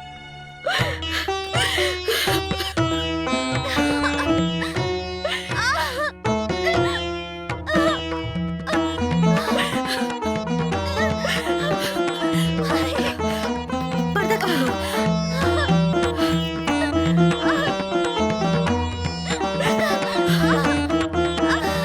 बेटा बेटा धीरज रखा, सब ठीक हो जाए। हाँ लक्ष्मी, सब ठीक हो जाए। धीरज रखा। सब ठीक हो जाए बेटा, धीरज से काम ला।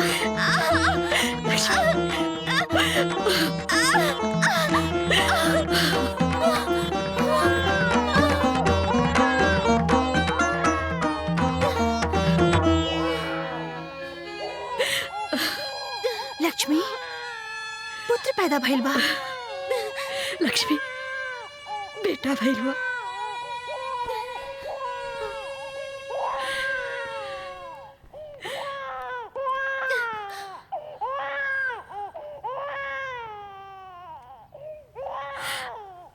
इला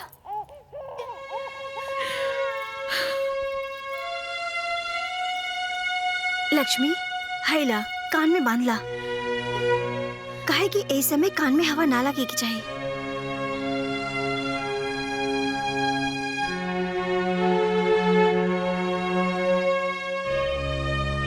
हम राव एहसान जिंदगी भर ना भुला पाए।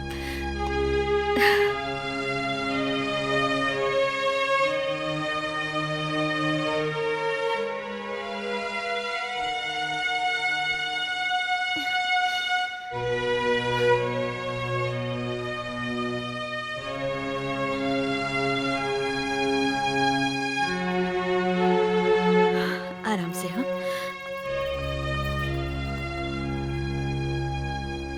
कान खोल के सुन ली, ये उल्टा पापी ये घर में तना रही।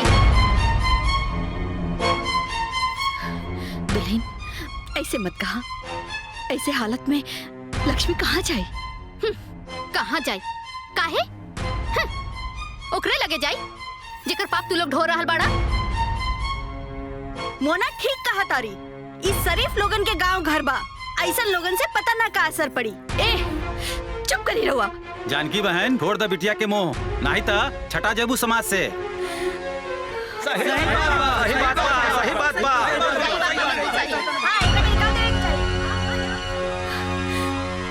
मुकेश, बर्दाश्त करे के भी हद होला माई। ई कलंकनी की वजह से आज हमनी के इज्जत माटी में मिल गइल बा। जमुना के 2 पैसा के औकात नहीं खे, उ सब आके हमनी पे हंस के जा रहल बा।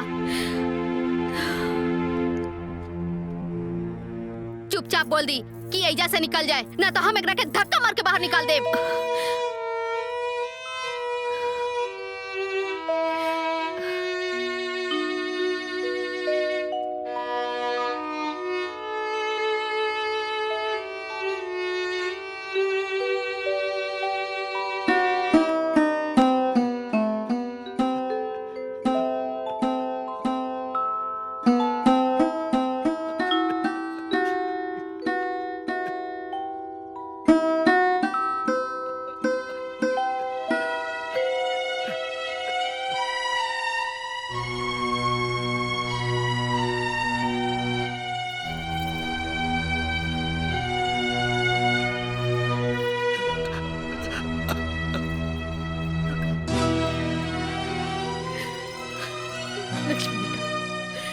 अकेले ना छिपो, हम तोहरे साथ चलब।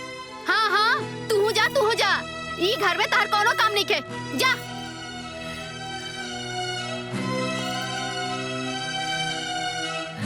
अरे रुका, इनकरा के भी ले जा।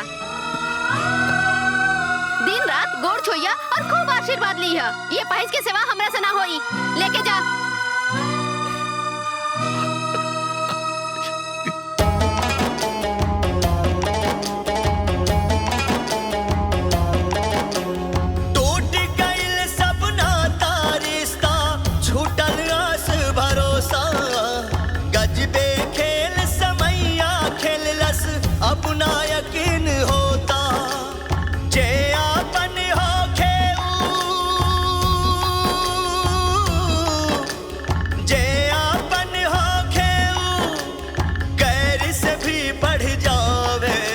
समैया रे गजबे रंग दिखावे। अब आज से ये पूरा जमीन जायदाद हमार भई और ये घर के मालकिन सिर्फ हम बानी।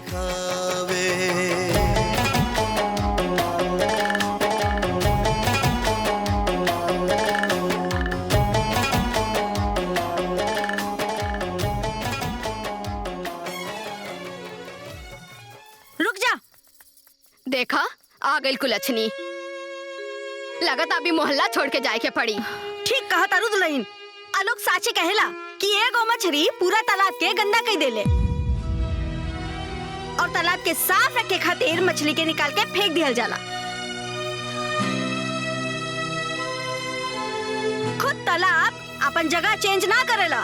अरे जाए तो भौजी, एकरा में लाज शर्म होई ना तो खुदे एजा से चल जाई। ठीक कहा तारू, चला। चला। तू लोग के 10 बार कह चुकल है कि हमरा से कौनो मदद का उम्मीद मत रखे, फिर भी चली आवली।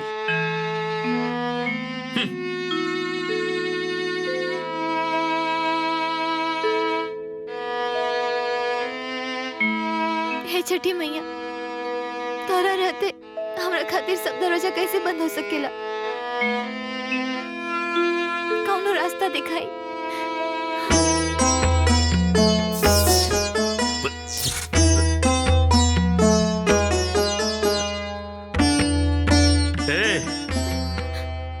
एक मिनट रुक जा।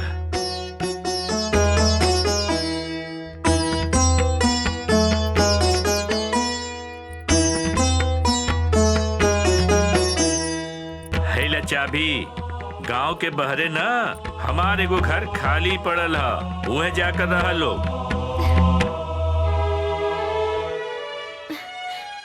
सेठ जी, राउरी उपकार जीवन भर ना भूले। ठीक है ठीक है। बाकी हमसे और कोनो उम्मीद मत रखिए लोग। हाँ तो पता नहीं हमारे दिमाग में का हो गल की हम तोरा के चाबी दे देली। जा यहाँ से अब जा।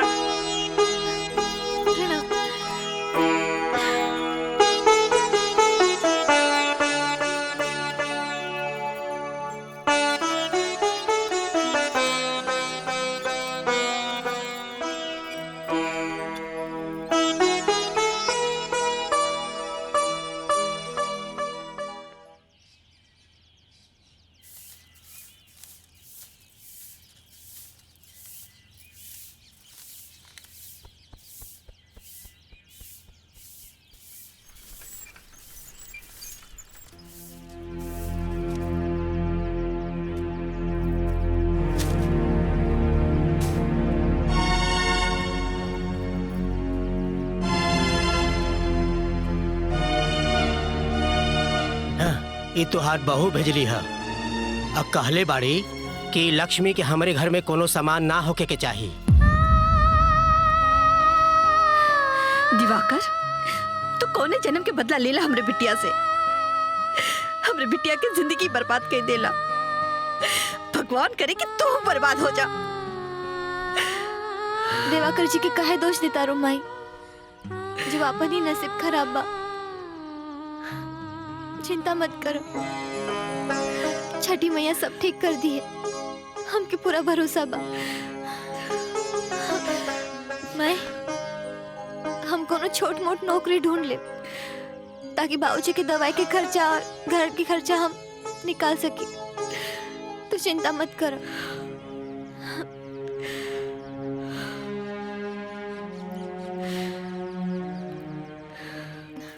साहेब, हमके नौकरी चाहिए। हमके पैसा की सख्त जरूरत बा। हम कोनो भी काम करे खातिर तैयार बानी, बस हमके नौकरी चाहिए। हमके नौकरी दे दी।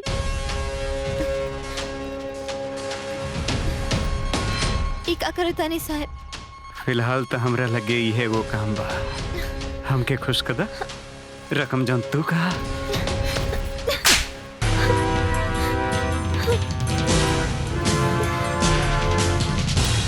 कितना टाइम लगी यार? अरे ये सब काम में थोड़ा बहुत टाइम लगभग करेला। सेठ जी हमके नौकरी चाहिए। पैसा की सख्त जरूरत बा। हम झाड़ू पोछा बर्तन सब कुछ कर ले। तू तो अच्छा करे के लगत हो। पढ़ल लिखल हो? हाई स्कूल पास बानी सेठ जी। अरे वह लड़की है भैया जन कुंवारे पेट से रहे। चला चला बाद में यहाँ बन काम हम नहीं खे। मगर सेठ जी हमके कहा दिली एक बार जा बन काम ना बा। गाड़ी में कुछ तो प्रॉब्लम बा, रह रह के बंद हो जाले। अच्छा, और हवा पानी सब ठीक बा ना? हाँ एकदम हवा पानी सब ठीक बा। चलो ठीक बा, शाम तक बनवा दिया। हाँ बतावा। पैसा की सख्त जरूरत बा। हमके नौकरी चाहिए। हम कुछ भी काम कर ले। ये काम कर ले बू? जी। अच्छा, 1 महीना का काम बा बिल्डिंग में। हाँ। तो 1 महीना कल ही है तो हर जौन भी पगार हुई हम दे दे। ठीक बा, जा कर जा।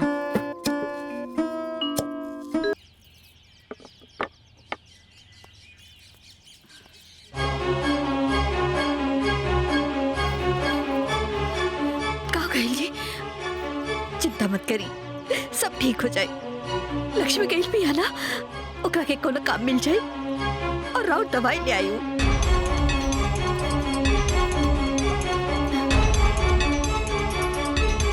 बाबूजी,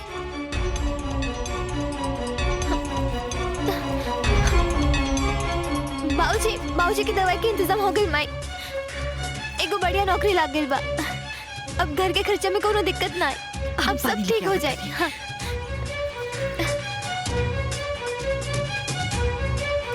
माई जल्दी। हाँ बाबूजी।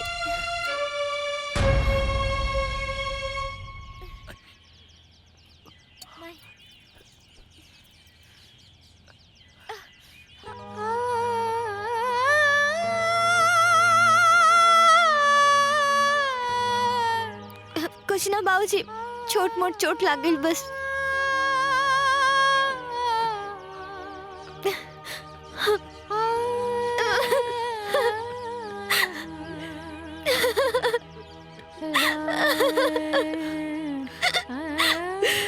हाँ छठी मैया, तोरे भक्ति के ये सिला हो जोन हाथ मेहंदी से लाल होके के सपना देख ली हो, उहे हाथ ईट पाथर के चोट से लाल बा का ये दिन देखे खातिर तो हर जिंदगी भर भक्ति कैलस। हे छठी मैया तो सच में बाड़ू की ना कि खाली ईट पाथर की मूर्ति बाड़ू, जो दुनिया तोहरा के देवी के दर्जा दे रहल बा। चुप रह माई, का बोल रहल बाड़ू? छठी मैया के शक्ति पे शंका मत करो, तो बस हमने की परीक्षा लेता रही, ये दिन जल्दी बीत जाए। हे छठी मैया, हमरा के माफ कर दा, हमर बिटिया के दुख हमरा से देखल नहीं गई, हमरा के माफ कर दा माई, माफ कर दा। बाबू, बाबूजी, बाबूजी ठीक हो गई नहीं?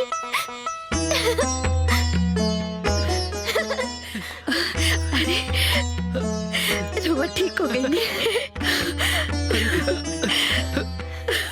हम ठीक हो गए बनी, हम ठीक हो गई नहीं, हम ठीक हो गई नहीं।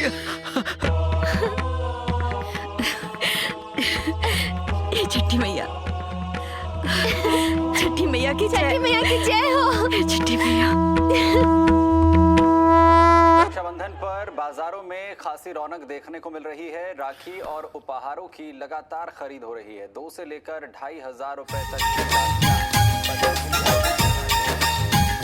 हाँ, साल में आवे कबार लेके भाई बहन के प्यार, अमर प्रेम के अमर दिन हाँ जाने सब संसार, जहाँ रहे वो आ जाई हाँ हो भैया, राखी के दिन ना भूलई हाँ हो भैया, राखी के दिन ना भूलई हाँ।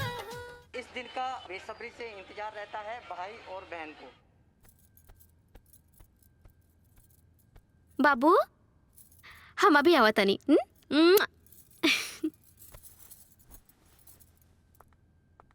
बच्चों के लिए कुछ खास राखियां हैं, आप जो तस्वीरों में देख पा रहे हैं जो बहनें हैं, क्योंकि 3 दिन का अवकाश होने के चलते कुछ बहनें हैं अपने कह सकते हैं काहे ओकरा बारे में सोच के रउआ मूड खराब करत बानी?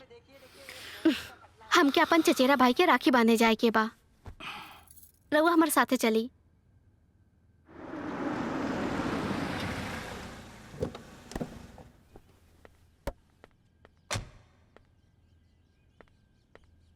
लक्ष्मी, लक्ष्मी, जानकी जी कहाँ बनी? अरे अरे, ऐसे कैसे मुंह उठा के घर में घुस रहल बाड़ा? कोनो तमीज बाकी ना? के बाड़ा तू? जी माफ करब, हमारा नाम दिवाकर है और हम लक्ष्मी जी जानकी जी के परिचित हैं। परिचित? लक्ष्मी कहाँ बड़ी? ऊ कलंकनी से हमनी के कोनो रिश्ता नहीं खे।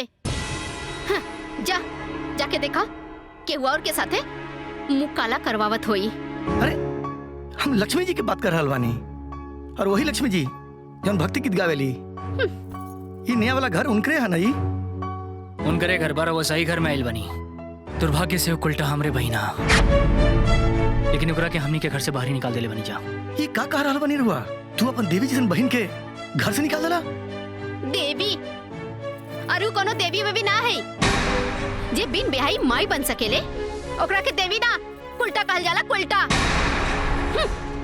पता न कौनो के पाप अपन कोख से जन्म देले बाड़ी।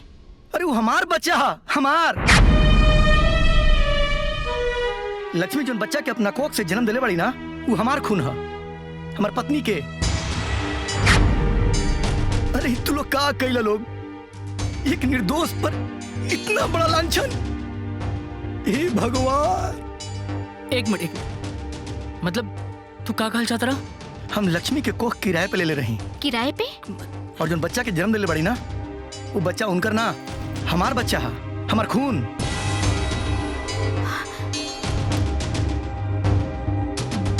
तू अब कहीं सरोगेसी की बात तो नहीं करत? हाँ, तू सही समझ रहल बड़ा।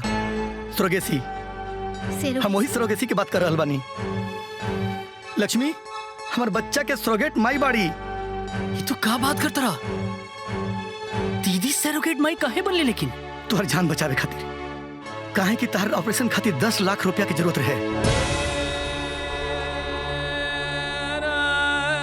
और हम सरोगेसी के बदले उनका का 10 लाख रुपया देले रही। और आज जब तू जिंदा बड़ा ना, आज वही पैसा के देना। लेकिन दीदी आखिर हमरा से झूठ काहे बोली? ये काहे कहली कि हमारा ऑपरेशन एगो एनजीओ की मदद से भइल बा? शायद वो हमार पत्नी के दिहल वचन तोड़ना पहली। एक बहन अपन कोख किराए पे चढ़ा के अपन भाई के मान सम्मान के ठेस पहुंचाओ ना चाहत रहे, यही से वो एनजीओ से झूठ बोल ली। हमसे कहोगे, हमसे कहोगे, कहोगे, कहोगे हमसे। हमार बहन हमरा खातिर इतना बड़ कुर्बानी दे दिलस, अगरा के घर से बाहर निकाल देनी। भगवान हमरा के कभी माफ मत करिए, हमरा के नरक में भी जगह मत दिया भगवान।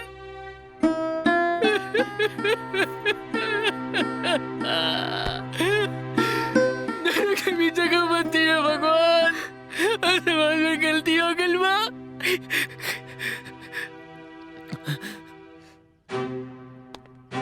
तो पहले ये बताओ कि अगर 1.5 साल तक अपना बच्चा के लिए खाती काहे नहीं ले तो? अरे हम कैसे आई थी?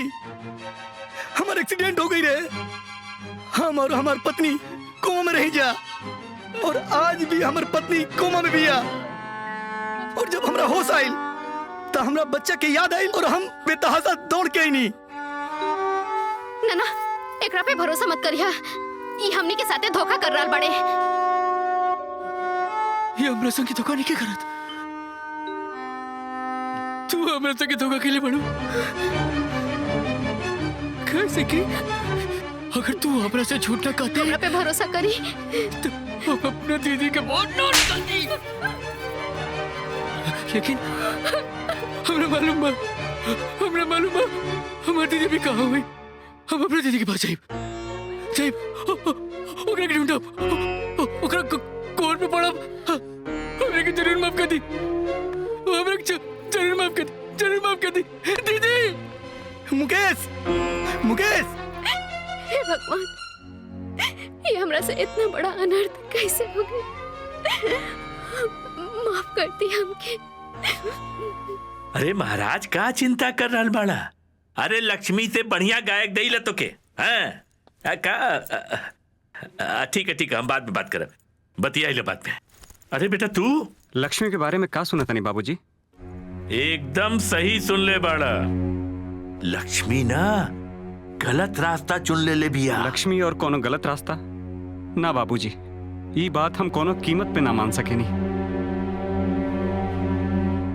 ना मान सकेला तो जाके अपनी आँखी से देख ला ना।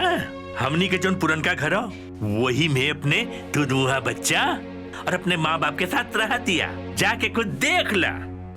ए सुना ए रवा, हमरा के एक बात बतावा, तू लक्ष्मी में काहे इतना इंटरेस्ट लेत बाड़ा? यही बदे शहर से आयल बाड़ा का?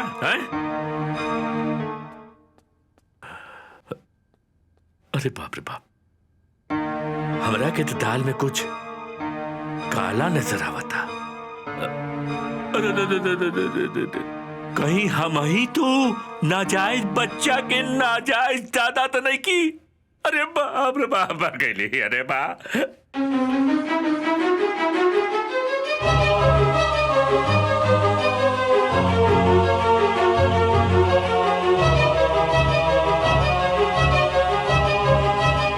साल में आवे एक बार लेके भाई बहन के प्यार, अमर प्रेम के अमर दिन हो, जाने सब संसार। जहाँ रहे बा जई हो,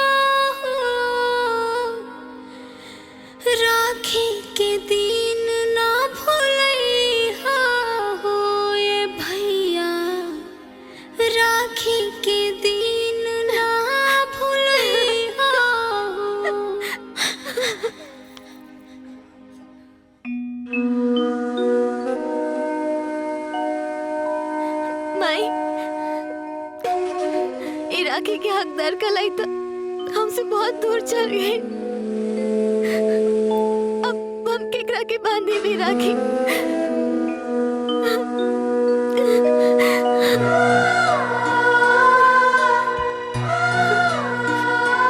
हाय के कलाई तो राखी भी सुना बदी थी। बहुत देर राखी।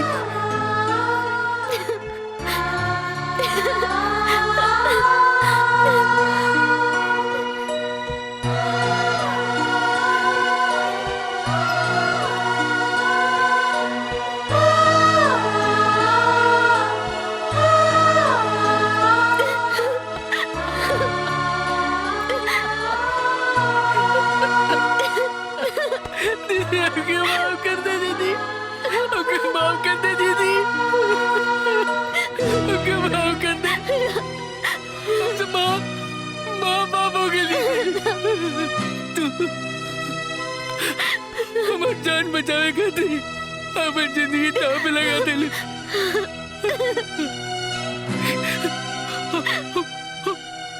तेरी जिंदगी के नर्क बना देने।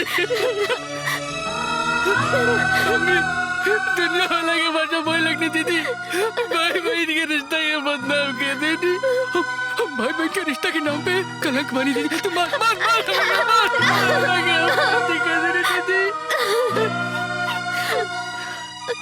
हम भाई बहन के रिश्ता करती कलंक मारी। अल्लाह से बहुत बड़ी गलती हो गई। हमने नींद भाई ना क्यों दुश्मन के भी न थे। ऐसे मत बोला।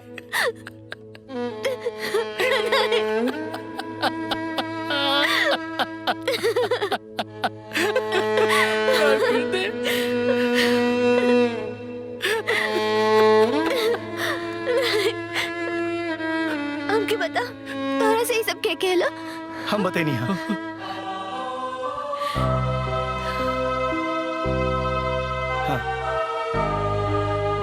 दिवाकर जी आप। हाँ लक्ष्मी, ये बहुत लंबी कहानी बा। हमारे एक्सीडेंट हो गई रहे। हम और हमार वाइफ काफी लंबा टाइम से कोमा में रही गया। जब हमरा होश आइल तब फिर हम अपन बच्चा लेवे खातिर तार नया वाला मकान पर गए रहे। फिर मुकेश से सारी बात हमरा मालूम चलल और इनका साथ हम इजा चले नहीं। हमरा के हमार बच्चा दे दे लक्ष्मी, हम अपन बच्चा लेवे खातिर आइल बनी।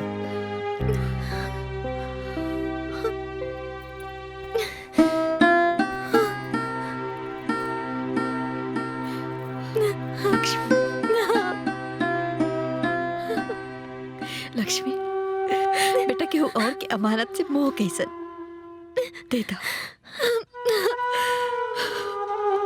दे दो।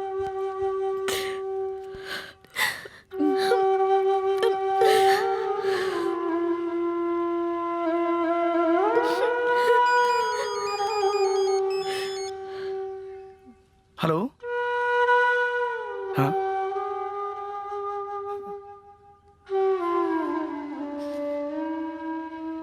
हॉस्पिटल से फोन आइल बा।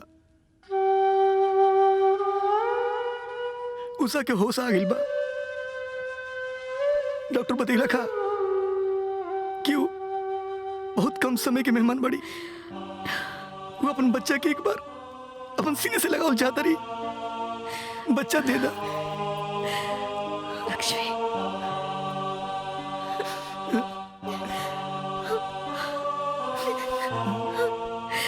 हम एक बार उषा के देखे के चाहता नहीं।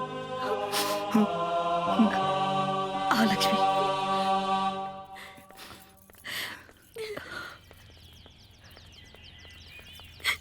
दीदी हमरा के माफ कर दी।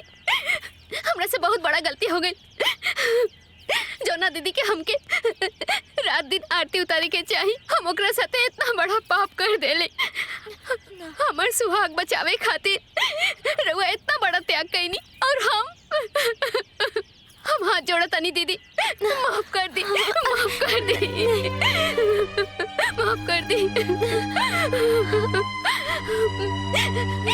माई माई हमरा के माफ कर दी। माई हमसे बहुत बड़ा गलती हो गई। माई माफ कर दी, हमके माफ कर दी। बाबूजी बाबूजी मुझे माफ कर दी, माफ कर दी बाबूजी, माफ कर दी बाबूजी। जल्दी चलिए, लेट होता है। हाँ, चलिए चलिए चलो।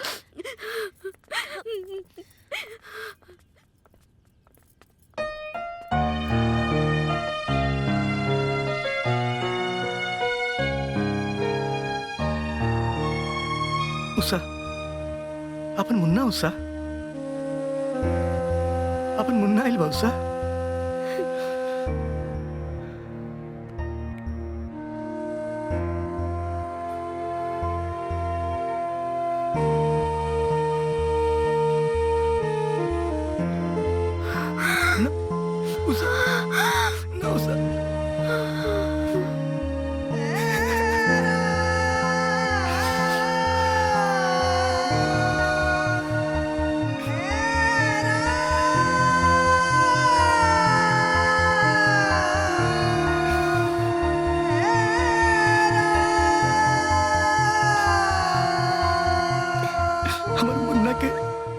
नसीब में ओकर माँ के नाम उषा ना लक्ष्मी बा।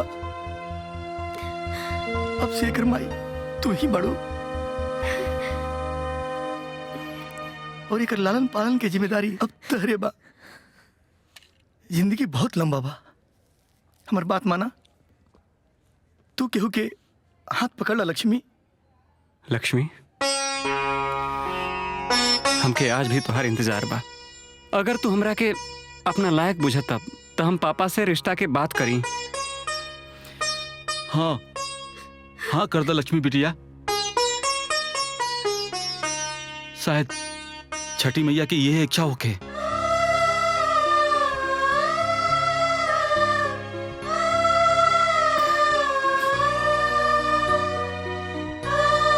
हाँ, हम अपने पापा के फोन करता नहीं।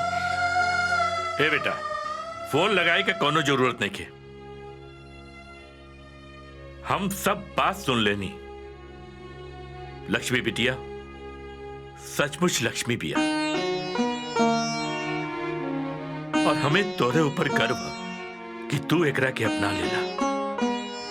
लक्ष्मी बिटिया, आज तक हम तोरे साथ जौन भी गलत व्यवहार कैनी, जौन गलत तोरा के बोली, ओकरा खातिर हमरा के माफ कर दिया